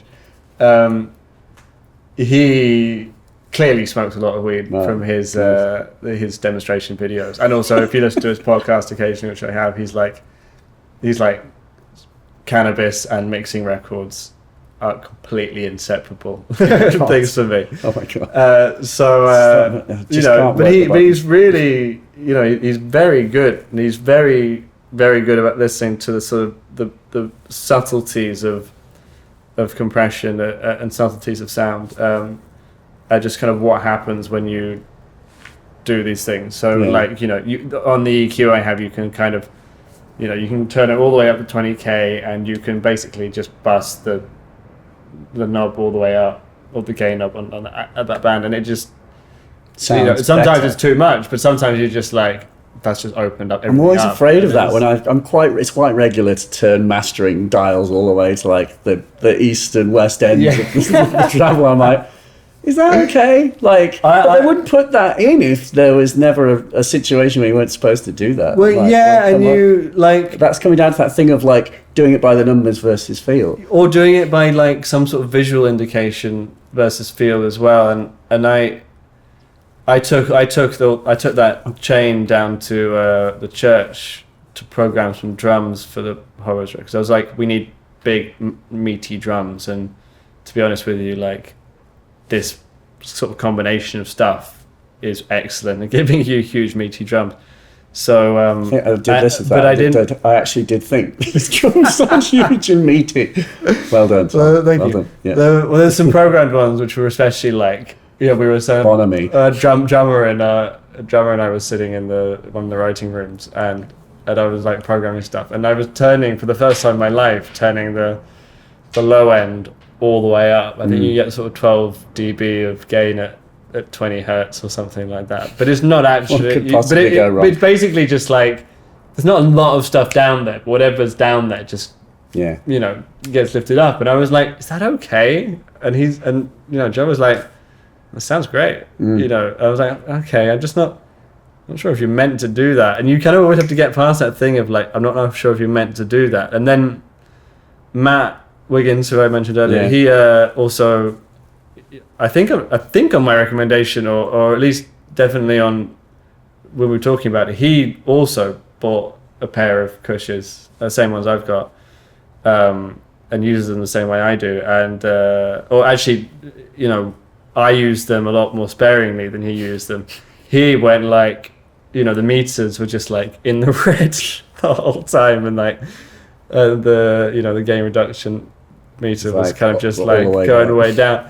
And I was like, "Is that cool?" And he was like just checking the converters and being like, "Well, it's not clipping the converters." So it sounds pretty good. So like, yeah, it's cool. And since then, I've always been a lot more like, sort of carefree with that stuff. I think that's right. And even driving in Ableton, being like, well, actually, if say I've got a kick drum or a snare or something, like, if the gain staging is like really over the top, within that per instrument, so you can see that like this EQ is chucking out a really hot level, but it's not breaking up or anything like that. It actually still sounds really good.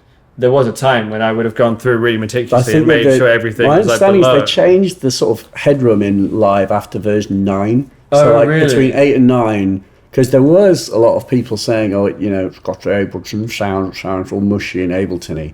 And I think part of that is to do with using warping effects and stuff, and like it does somewhat mush when you pull things apart. Yes. But then part of it was the summing engine, and apparently it did change to the point where like you have got more headroom in version 9 onwards. It might have the versions wrong, but there was also I agree. Like I've seen when I'm redlining something, I'm like, this sounds okay. Like, it doesn't sound like it's clipping digitally. It sometimes, exactly. And sometimes sounds really good, and it ends up becoming an important part of the sound.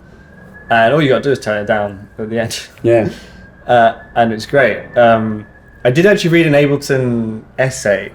They did a little essay about how to get your music out of Ableton sounding the same as it was when it was in Ableton. Oh shit, that's scary. What do you have to do? The deal is, it kind of boggles the mind a little bit that they didn't just stick this in the manual.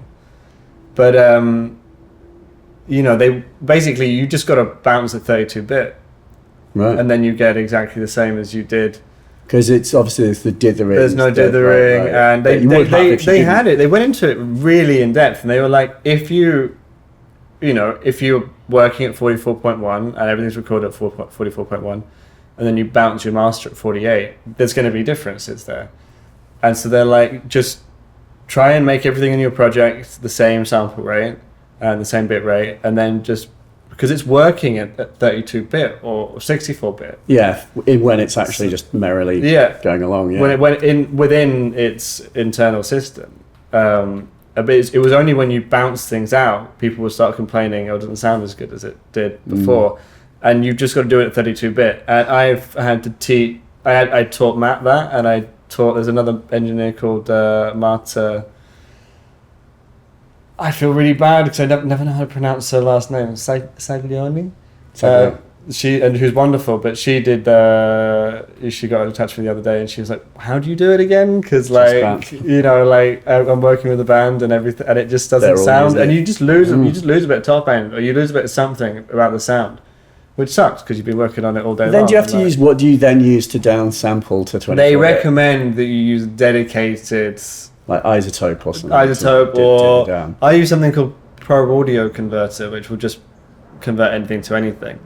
I'm not sure. I haven't done phasing. I haven't done phasing. The best thing is you give it to Mandy Parnell to do. Well, exactly. I'll give it, or it gets converted within the Pro Tools, like.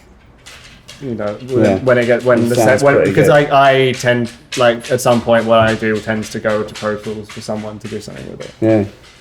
Unless it's something that I've done completely myself. So, I hope that the conversion algorithms they're using and Pro Tools are good. You just don't know, but I know that, like, at least I know now that I can trust what I do in Ableton, because it's such a brilliant program. I love it as well. And I think it's opened like the world of electronic music up to so many people, and it's now like it's so ubiquitous, like it's everywhere, and it is everywhere. With people are doing AV installations, or people just use it people just use it for lights sometimes now. Because they're like it's really great MIDI sequences. Yeah. So I think it is. Have you gotten into like the keystrokes as well? You can get almost like I discovered, and I was doing it partly by feel. When you click a MIDI note, you can move up and down with the notes. Like if you hold like Alt and stuff. And You change can the you can velocity. shift it left and right, and you can do velocity. And Yeah, I started yeah. trying all the combos and realised that they thought about this, and you really can basically copy note. You can sit with just the keyboard and copy a note, move it up, move it, position it, lengthen it, and shift it on. I didn't know you could lengthen. Just all from. I think That's you can. great. I think you can. I might have made that up now, but like I was like, shit, you can really become like a little key warrior on. Like I mentioned earlier, it is now an extension of myself. Yeah. And I can be incredibly inebriated and still use it like totally. I wake up some mornings and I'll be like, what's this that? one key? It's like, oh, all right, that's pretty cool. I don't remember making that at all, but it sounds all right. So yeah, I'm a huge fan. So yeah, I think I found a lot of the keyboard strokes, but if not, like it's so easy. You're doing it already. I wanted to ask you one question. Yeah, sorry. Which is, that's fine. I like not answering questions, but only about your live modular thing, because I remember we talked about that. Like, I hit you up to you be were like, what the fuck do I help do? me out a little bit because you've actually done this and I haven't. But like, what did you end up doing? I never asked you how it went. It went. I think it went really well. This was like your first it solo. it was. thing. The promoter of the festival is a chap called Hector, who's been bringing the horrors to Mexico for years, and he Love Mexico, just to say. That's like I mean, Mexico has been very, very good to us, Brilliant. and they, it's like we go there more than anywhere else outside of the UK, and we got a huge fan base there, and they're a wonderful crowd, and so like dedicated, supported. Yeah. But yeah, he was like, and people had asked me, and I just kind of been like, well, I don't really know what I'm going to do, but by this point, I'd kind of done a few improvisational things in group settings, and so I was kind of more confident about the fact that like I could just get up there and do this, and that and it wasn't like it didn't have to be a huge deal. I just had to like prepare something. And when you say prepare, what do you mean? Like, well, what I ended up doing was like I was like, I didn't want to play any songs that existed already, or any bits of music that existed already, because that would probably involve no problem. Yeah. That's the easy bit. So, but in theory, it's you kind of like, I guess you either learn it or you create some kind of backing track situation or something, or. Anyway, I knew I didn't want to do that, and I, my continuing enthusiasm for probability and kind of like a machine man dialogue. Yeah. That hadn't gone away at all. That was kind of growing and growing. So I was like, well, if I can make patterns that are interesting enough and evolving enough, then I probably don't have to like set up like a whole series of patterns. I can just like, if I have one that's interesting enough that you can listen to it. And it was like half an hour, so I only had half an hour. That's not too bad. And I essentially set up a sort of like dub system, like a dub setup where I just had lots of elements that I could bring in and out of. I could bring in and out, and so I had. Was the brief like ambient, or was it, what was this? I was like, I'll start off ambient and slow, and then I bring in beats, and then I kind of went back to an ambient thing, and then I just turned the tempo up, and then it came in faster, and that was it. So there were basically just, 2 chunks of ambience and 2 chunks of the same patterns and elements being played, but at pretty much like half the speed. So when it was slow, it feels really spacey and like, it's got lots of room, and when it was fast, it felt a bit more like a sort of like fun techno party. So how did you like set it up to like, what did you give yourself to do? What did you not give yourself to? It's that kind of, how much, because you don't want to give yourself too much to do. That's really the main thing I was doing was just like bringing elements in and out and sending them to effects. So when I say dub, I meant like, it was more or less a dub sort of mix situation, except there wasn't a mixer involved. I did buy that at Hex, Hex performance mixer, which is I've just got absolutely, that. I've just got it, and it has changed my life. Absolutely brilliant. Yeah, shout out to I'm a bit Maddie. jealous of the one you've got The with expander, the EQs. mate. But you've got. It's just the same thing, but I've got the expander. So there's a top section. It's the same. You've got the Bifaco Hex Mix. Bifaco Hex Mix. Yeah. Is it the hex inverter? Oh, you've got the hex. Oh, sorry. Too many hexes. Oh, there's another. Oh, sick burn. Yeah, you've got the big silver. Yes, Yes. Yeah. Sorry, I thought you meant that you've got the bottom half of. No. Because you can buy the Bifaco thing in pieces, and you can get the bottom half, and you can get the EQ bit. I mean, EQ would have been great. Because I think that's just like especially just nice, just to take a lot of rumble out on certain bits is kind of the main thing. Yeah, it's a nice thing to have, but you can live without. But what did I have going? I had the analog rhythm, the electron thing, and then an octatrack, and I kind of had just drums on the rhythm, and then sample drums, and then a little bit of other stuff on the octatrack as well, some just loops and things like that, and what sort of jangly bells and sort of things that are not necessarily tuned, but just there was a synth pad that kind of sounded like it was on a sidechain that I would bring in occasionally just because it gave the whole thing a bit of a pumping sort of feel, and so things like that. And then the modular, I had a bass line sort of patch set up with an Octone running driving a braids going through a Polaris filter, which was a very nice sort of self-compact little thing, and because the Octone's only 8 steps. And that's your circle sequence. Yeah, but also you can. What's nice about the Octone is you can kind of, it's got a knob for the sequence length, so it's very easy to go back to sort of 3 steps or something that's not divided by 4. Yeah. So that was cool.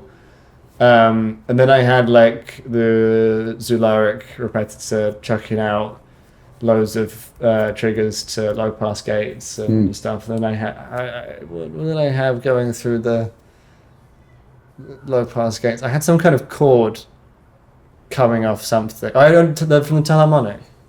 So I took the outputs of the telharmonic and put those through LPGs. And so I kind of had a rhythmic element going onto it. And then there was just the effects and just sort of and there was a kind of, I had the marbles driving Platts and Rene. And it kind of had the Rene in some sort of snake mode, just doing its thing. So there was this beautiful kind of quite stringy sound. Or maybe that was... No, I was driving Rings. Yeah. I was driving Rings, which obviously has that lovely polyphonic. So it kind hard to tune though. I always struggle with tuning it. Complete pain in the ass to tune. I don't know how you... I think I did it more or less by ear. Yeah. And it was great. You could cue on the hex mixer. You do that on the Bifacos, which is I literally have Q, 4 rings. That is basically that's the difference between being able to, I think, really craft a moment in an improv situation with a modular system, because if you're doing it all and the audience can hear it all, I don't think that's not really a situation. I've heard that Stevio guy uses, because instead of using volume to mix, he uses filters, and I've read that he uses low pass filters, so you can sort of bring in drums and almost just kind of listen to yourself if the rumbly rhythm that's coming in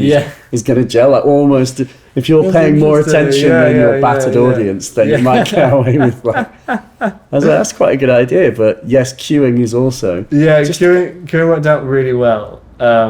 Just depends on if you're doing things in a techno-y fashion. It's where are we where is the playhead? Where are we in that 8-bar loop? Do you know what I mean? If your queuing stuff is you've almost got to have a split personality where you really are paying attention to the output. I just needed to know that it was in tune. Yeah. That was my main thing, or that that was all happening okay. There was definitely a lot of just like of not checking stuff. Chuck it out, see what happens. And got quite a lot of stuff going on there. I didn't make it really minimal. I kind of felt like, on the Ultra track at least, I had a really nice backbeat going on that was just a kind of 4 to the floor disco beat, but because I'd used all those sounds that I'd recorded to cassette, it just the vibe was really good, nice. and it just worked really well. And it worked great slow, and it worked great fast. So it was just being able to like have reliable stuff that I could bring in when I needed to. And then it was all going through the Octatrack. The whole thing was I only had a left right out processing into the Octatrack as well. A little bit, but like not a huge amount. I had the crossfader up, so I think I could like make it really reverby and spacey if I wanted to like make some transition thing. But all in all, it was fun. But I was like I think I mentioned this to you, but Richard Devine was on next. Oh mate.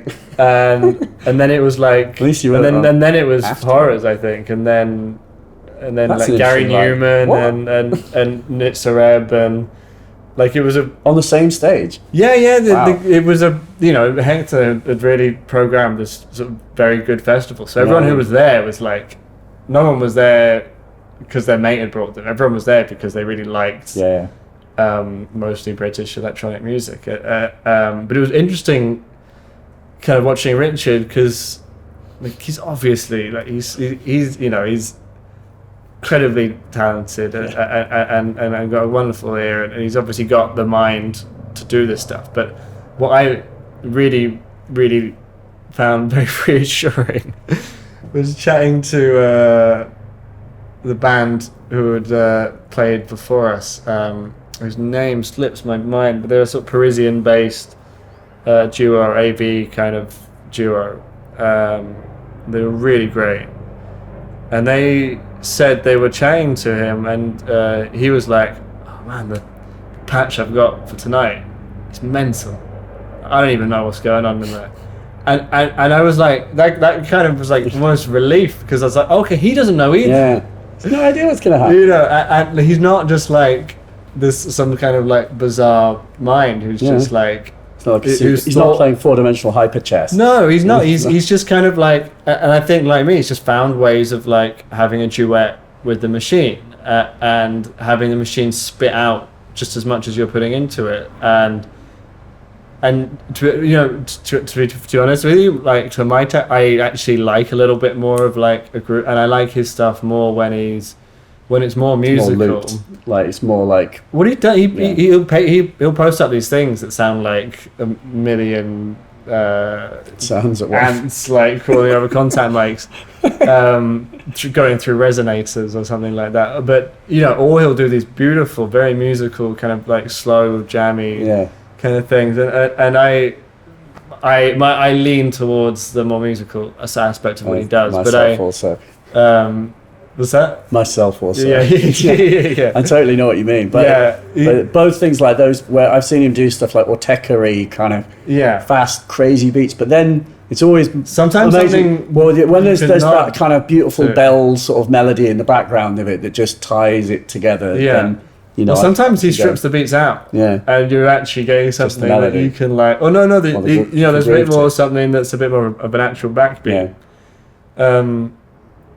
But anyway, that was a cool experience to kind of, and it was I thought great that like I was really pleased that someone had given me the chance to do it. I was kind of pleased it came off well, and it was like, okay, cool, like another thing string to the bow. But actually, like I haven't been seeking out more gigs or anything like that. If they come to me, it's fine. But I do want to. I'm kind of keen to try and find new ways of new contexts for this kind of music, or new context for, especially for modular machines, because I think that now that there's all this potential for generative music and generative patches to come along, where there wasn't really before. If there was, it was on a computer and it's not very visually interesting, but if you build a generative patch, there's a lot of visual feedback that you can get of what's happening to it. And I was talking to an artist about doing installation around Freeze, which wanted it to be like an AV installation, and that the audio aspect of it was a sort of self-playing system that was on display, as a piece of art, just like any other. Because I kind of think that for not to be, often these things, the music is kind of piped in, or it's kind of hidden behind a. Here comes Jackson. Hidden behind it's just coming out of speakers, and it's not. I kind of wanted to put the machine in front of someone, and hopefully that would be interesting, and visually interesting, as well as like. Interesting to the ear as well. And I think there's quite a lot of scope for that. Yeah. And I don't, it probably is happening somewhere or other, but I kind of want to, I think more. Well, like showing the process. That's showing the process, showing that I think showing that there is a dialogue going on between like the man and machine, because like when we were talking about talking about his scripts earlier, the presenter of the TV show was like, "You truly are a wizard." Yeah, I think he actually said wizard. And it's like, you're not. Yeah. That's not actually it's not helpful, what this is about. Well to say that. Yeah, but it's not, and it perpetuates the myth of like the kind of man on the mountain.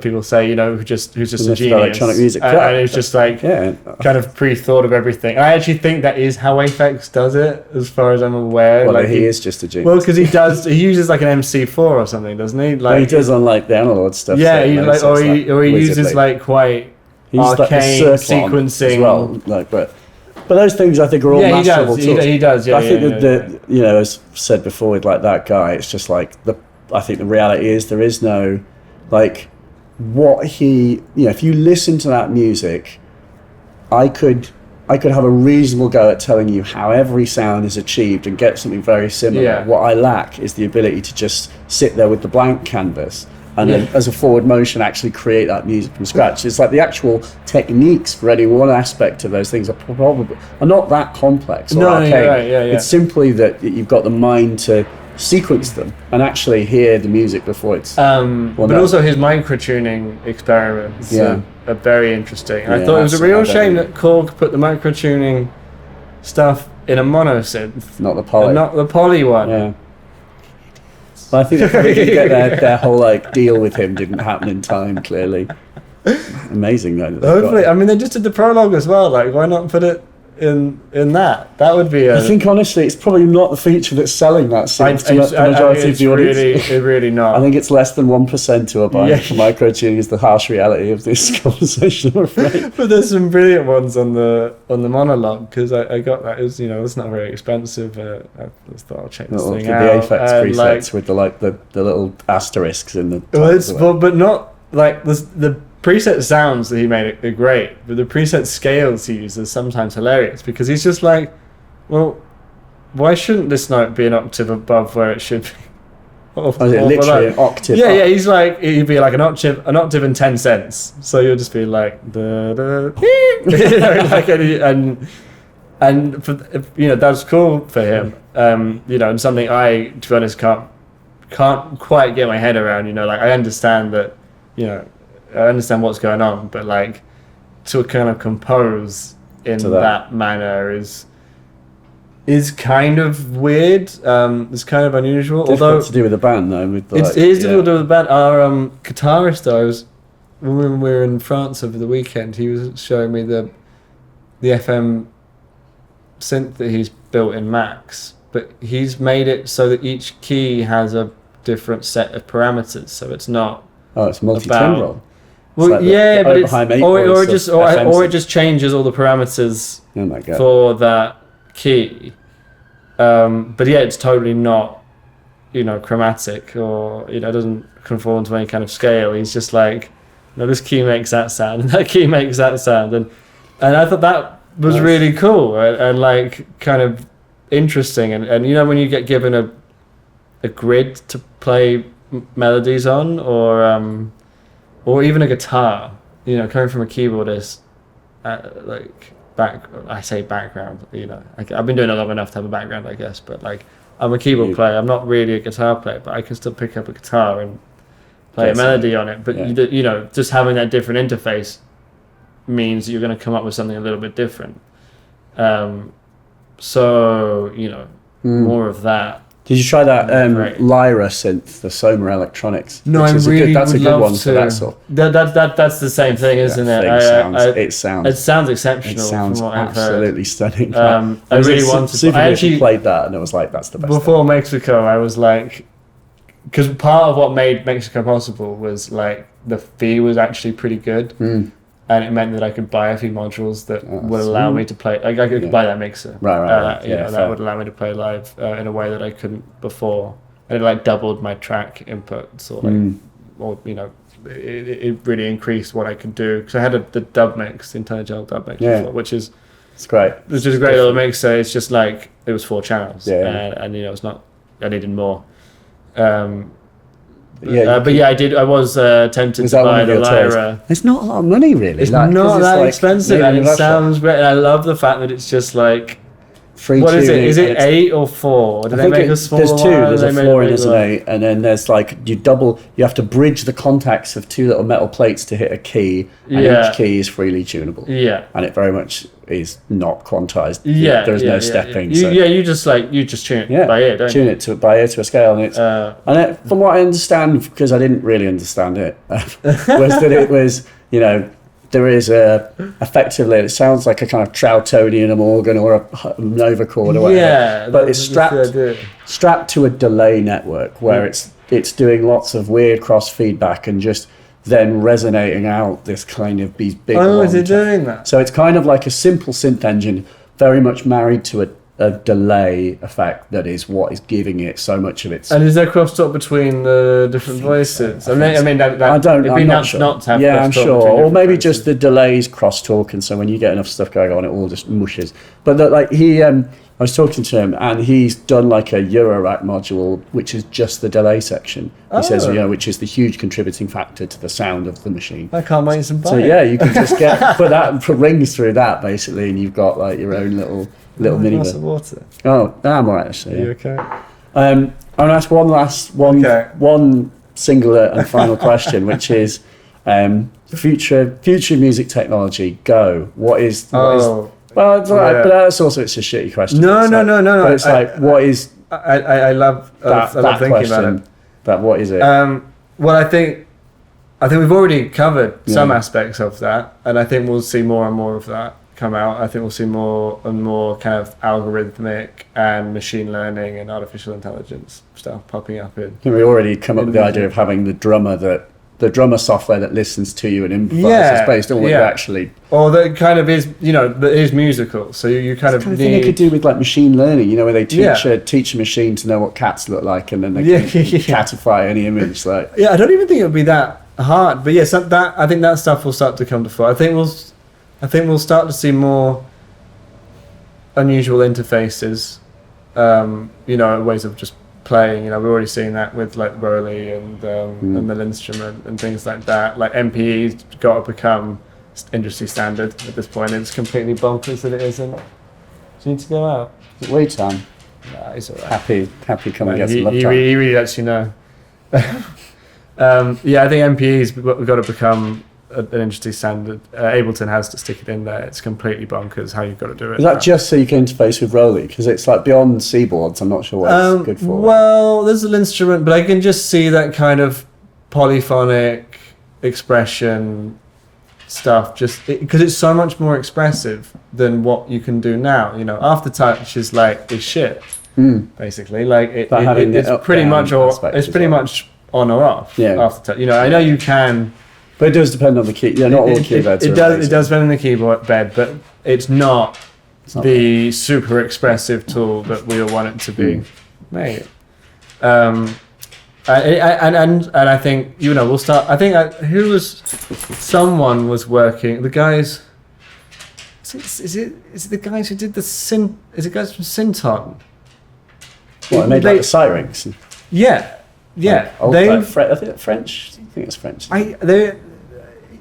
I think they might be French. They made that really kind of obscure, hard to find synth, but they've come out with a new keyboard, which looks like a keyboard but is MPE. Has up down as well. Yeah, on the keyboard. It's not a thing you can like lay over a keyboard to like over each note to sort of add that verticality. I think there might be some extra thing, but you for this stuff to really make sense, I think you need consistent instruments. Yeah. You don't want to be like layering something over your Moog and then plugging it in there and then trying to get the MIDI CCs to work, and MIDI can't handle it enough because it's only got 127 steps and this is working in like thousands of steps and all that stuff, and it's just, so it's got to be an instrument for it to really be like part of the instrument and for it to be an expressive and kind of like really playable sense. So in terms of keyboard synths and things like that, I can really see that coming off. But you think that the timbral change that a human hand can employ that's what? I don't know if that is like the major focus of like future music technology. I think it's definitely how things are going, and it's what I want as a player. I'm jealous of like a guitarist or a violinist or someone who plays an instrument which is a lot more tactile than a synthesizer, because they're jealous of the shit I can do on a modular synth, but they don't because they think it's like, I suppose it all comes down to just spending time with your instrument and becoming skillful with it. But I did some R&D for Rowley before they put out the first C-board, and I think the idea is that what they're doing is wonderful, but it just did not work well with anything that I wanted to use it with. It didn't play well with anything like that, and I'm kind of forgetting where I'm going with this right now, but it's just. But yeah, future of music tech, is it? What it was actually. What I was going to say was that like I very very quickly got used to doing that on a keyboard, or that, and I'll still do it now. It did not. It took all of like an hour or something for me to suddenly think that like, well, if I want the filter to go up, why shouldn't I just be able to do that? Or if I want a little bit of vibrato, why shouldn't I just be able to do that? So I think that's got to become a big part of it. I like to think that eventually you'll see more direct sort of brain interfaces, but I feel that's a long way off. Just because there's a Eurorack brain interface, isn't there? There is, but it works off. I think it works off some very sort of tenuous control parameters. Questionable vibes. Just I don't know what you have to do to set, but I don't think it's unrealistic to hope. This is going to be something. This is great. David's doing the Windows first. Ex-Olympian, by the way. This really? Over here, Heck. Windows will be done in seconds. Yeah, looks good for 65. He's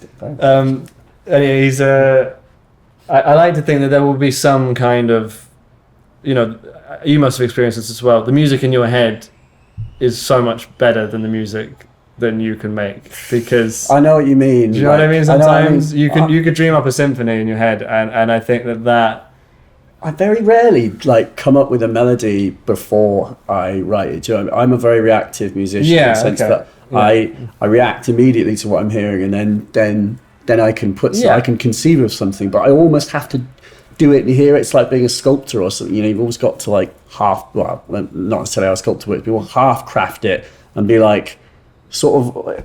I like to think about it like sculpture as well. Yeah. You're chipping away at something. You're shaping. It's like looking at a cloud and going, it kind of looks like a dog. And then actually, if I did this and I did that, it looked more like a dog. And then it's that sort of. That's how I make music. I can't sit. But with that said, actually, I was playing with an iPhone. There's an app that I'm playing around with, and I'm always making an EP with just doing jams on this app with nothing. It's just one synth. What app is it? It's called Synthesizer with an X. Okay. Synthesizer. Can I? Yeah. And it basically, what's cool about that is it's got if you play.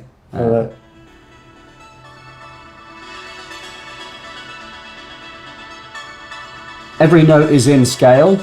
Yeah. And it's just strapped to a little polysynth engine. And then you can also do like Game of Life. You know the Game of Life? Oh, yeah. Your Conway's Game of Life, you can turn that on. And That's brilliant. It'll do Game of Life. But you can hit record and just record like, you've got like filter, if you come in, you've got the Game of Life constraints, and then you've got like LFOs, really simple synth engine. Oh yeah, I can imagine. It's got delay and reverb, and if you just put tons of delay and reverb, it pads it out into a almost like Caterina Barbieri-esque sort of track, where it's just, you just make music on that. But there was one loop that I came up, in fact that one, where I had a weird Daft Punky vocoder part, which is fully formed in my head. Yeah. And I actually never had that experience ever making music, but I literally, I forget about it. I load up that little loop, that one, and hit play, and it's instantly back. I'm like, right, well, when I get home, I will actually do it. That's the only time that's ever happened. You have to do it, because I had a gospel track in my head, which would come and revisit me every few months. Nice. And every time it kind of like floated to the surface, I go like, "Oh, it's quite good. That I really should record it." And the last time it happened, it hasn't come back since. No. And it came back like 4 or 5 times over the course of a couple of years. Did you not like hum it in, or how do you do that? I think I might have, but it was definitely like, it was a harmonic thing. But it was very, very clear. Yeah. And I would love some kind of, I'd love some kind of machine that just extraction tool. A few diodes here, and it just like, and it just kind of maybe got out some weird. Well, it could do like it could be like Melody, and it'll bring you out the MIDI data or something, and you'd be like, something. Like, I mean, there's got to be so much noise within the brain. You'd have to become a extremely meditative, sort of calm human to be able to focus so clearly on your idea. But I do get this thing sometimes where you're like, there's an idea in my head which is beyond me to realize, and I wish I could realize it. And if there was some tool, some way of that happening, that would be wonderful. I hope modular just gets weirder and more wonderful. I you know, when I got into it, it was like, what oscillators are you gonna get, and what filter are you gonna get, and what sequence are you gonna get. And everything was like in reference to an old synthesizer. Yeah. And now it's blown up. It's very much its own thing. I started a contentious thread on Muffler Club. Oh no. Asking if there had been, had we experienced a period of great innovation within the modular world that had kind of petered out a little bit. Have we hit peak modular? Well, just it seemed like there was an awful lot of very exciting ideas coming out within the modular realm that I hadn't really seen before. And I'd seen them in plugins and stuff, but I don't mind using plugins, but I prefer a lot more to use a physical object. And actually someone pointed out it's just because Mutable Instruments haven't really put anything out for a year or so. And then as soon as... very disheartening to any other manufacturer. Yeah, well, as soon as Mutable Instruments then put out... because he went through a little splurge, didn't he? He put out a few... Comes in threes. He put out Marbles, Plats, and... was there another one? Was he come out? Is there another Marbles, one yet? Plats, and Stages. Oh yeah, the Stages. Stage. I haven't tried Stages yet. Stage is very good. I mean, there's not one module of theirs that I wouldn't love to own. I mean, what I would say, like, as a counter to that, is like that dude Stevio. If you looked at what his rig is, I'll send you a link to one of his videos where what he exemplifies is the fact that what's amazing about modular is the fact that if you stop buying the kind of like complex instruments and you just buy the basic building blocks, then it's up to you to create your own dream sequencer. You know? There's nothing at all that stops you creating a sequencer where you've got like a keyboard input device and you can just play in the notes that you want to become part of the scale. It will go into a scale memory and then it will Marbles propagate. It does that. Yeah, it does actually. It listens in and I was very, very impressed with that. That's true. Functionality. But it's that idea that it's almost, because I'm the same, and I have you start to get obsessed with the big modules that do everything for you. But I'm constantly trying to remind myself of going the opposite direction and thinking, well, if I think on a high level or the low level about the functionality that you want it to, what in a magical world would it do for you that it doesn't? There's probably a way of making it do that with existing modules, It's the whistling. I don't know what is you can hear this like whistling in the distance. Oh, there is a little bit of something. We got freaked out with the thunder the other day. I mean, you're right, and like Madlib making beats on his iPad because he's got kids now and he can't make it to the studio, so he's just got an iPad and he's just making beats on it. He's like, it's not about your gear, it's about your equipment, about your ideas. I was about to say equipment. It's not about your gear, it's about your equipment. It's about your ideas, and that is like 100% true, and kind of what I was getting at when I was saying that I had to, if I'm just away with my computer and I want to make something, well, just do it. And you might spend ages like tapping notes into a piano roll, but just do it, and it's cool. And and that's kind of been a kind of slow realization over the years. But in terms of the modular stuff, you're right. You probably can get through all the, you can buy small building blocks to build more complex, patches. And I saw someone the other day asking if grids was cheating.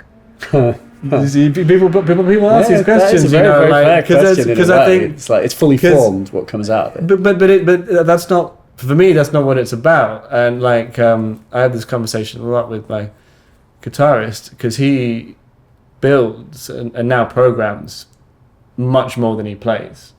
So when he was building pedals since I've met him, and he's got very good at it as well.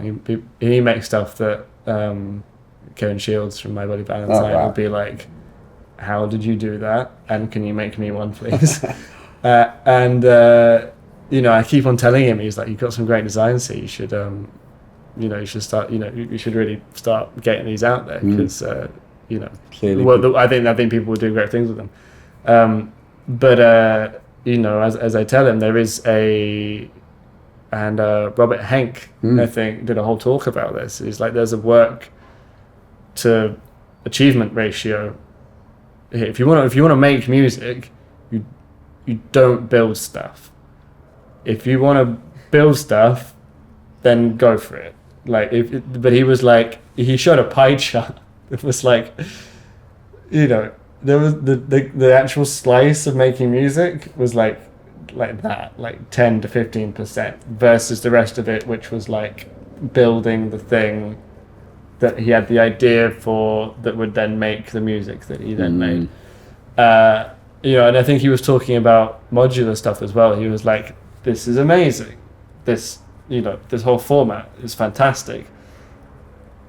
But you can spend like hours doing something and you won't do anything that's like musically productive. And if you just want to tinker around with sound, like that is totally fine. And I don't have any problem with that at all. But for me as a kind of professional musician, if I get if I'm working with someone, whether it's horrors or someone else, or if I get like a pitch through for a film or an advert or something like that, I don't need to be building, complex patches. I just want to be able to be like, well, I kind of need something that, having in the background would be nice if it was a bit random and I can scale it to that. Okay, cool. And then, and then I've got, like a lot of the modules I have are self-contained voices, and I'm totally fine with that because it's not about being really I'm not trying to reinvent the wheel here. I'm just like, I'll let this person who's really good at that do that, and actually just try and concentrate on doing or achieving hopefully a good bit of music using those tools. And that's why I get so excited when those tools come out, and that's why I'm so not as excited when someone releases a new filter or something like that, because you're like, well, cool. We've got I really want that Mum 8 filter. yeah, Mum 8, the S950 filter. Yeah, I do really want that. That sound good. Just because I think that is a really good filter in itself, and there's a kind of slightly, it's kind of fun and a bit esoteric. And I had an S950 as well, and so kind of like the sound of that filter, and also like it's one of the reasons jungle and drum and bass sounds really cool. Yeah, it's because it's got that really kind of filter to it. So yeah, I just think I guess it's whatever works for you, but I tell my guitarist all the time I wish he'd played more guitar. And just because I think he's a really good guitar player, and he kind of does. Don't forget it, mate. He does listen. He does listen occasionally, but then he comes. Synth engines. But then he comes up with these wonderful ideas, and I'm like, okay, well, maybe we've all got our purpose, and it probably keeps him fresh enough so that when he goes back to guitar, he actually enjoys it. So it's weird. He'll go back to the guitar and learn kind of bluegrass picking techniques, and you're like, how is this? So you know what band we're in, right? But still, that's how you discover. That's how bands evolve, right? But maybe he's, Forward to the next bluegrass sometimes they do, song. they these things find their way in there. So yeah, cool. Yeah, I hope that covers. That's it. That's bases. Everything. There's all my questions. Well, thanks for having me on. Thanks for coming, Tom. Thanks for hosting us. Thanks for coming to my mum's flat. Yeah, it's not my place, guys. I don't understand. The checks are rolling in. Like, music's good. It's like the old days. It's not. It's really not. All right, well, thank you. Cheers. That's all. Thanks very much. Stop.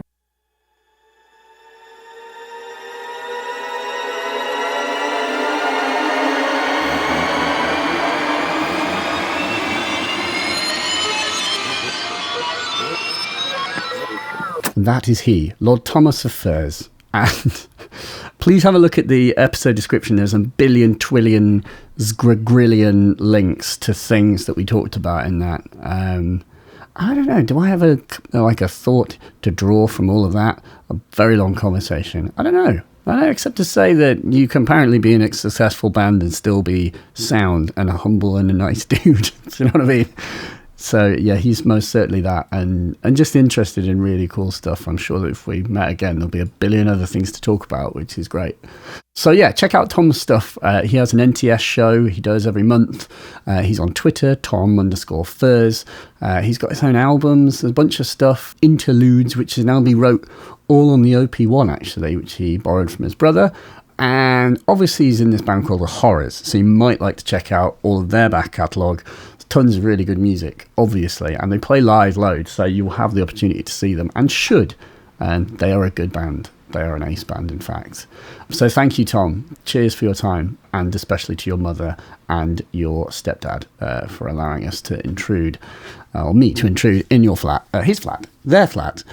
And that's pretty much it. One other thing that I wanted to sort of just highlight was I got an email from someone, and you may recall last month after we talked to Scanner, I posed a sort of challenge at the end of the episode, which was record your loved ones, and that could be your parents, it could be a friend, or anyone who is very dear to you. Is make a recording of a conversation between you and them, because you will not have the opportunity one day. You might go first, but they might as well. So interestingly, and well, fantastically, there have been people who have been doing this and have been written in. And I wanted to just read one of these because it's just very heartwarming to hear that someone has done it. And it's just so bloody valuable. So this is from Preston. In some weird serendipity that my parents happened to be visiting the weekend after I heard the Scanner episode, I asked my dad if he would be up for telling some childhood stories, and I recording it. Doing this has crossed my mind in the past. My friend Ed has tapes and tapes of his dad telling very strange yarns, but I always thought it might be awkward for some reason. It wasn't at all. We all really enjoyed it and laughed a lot.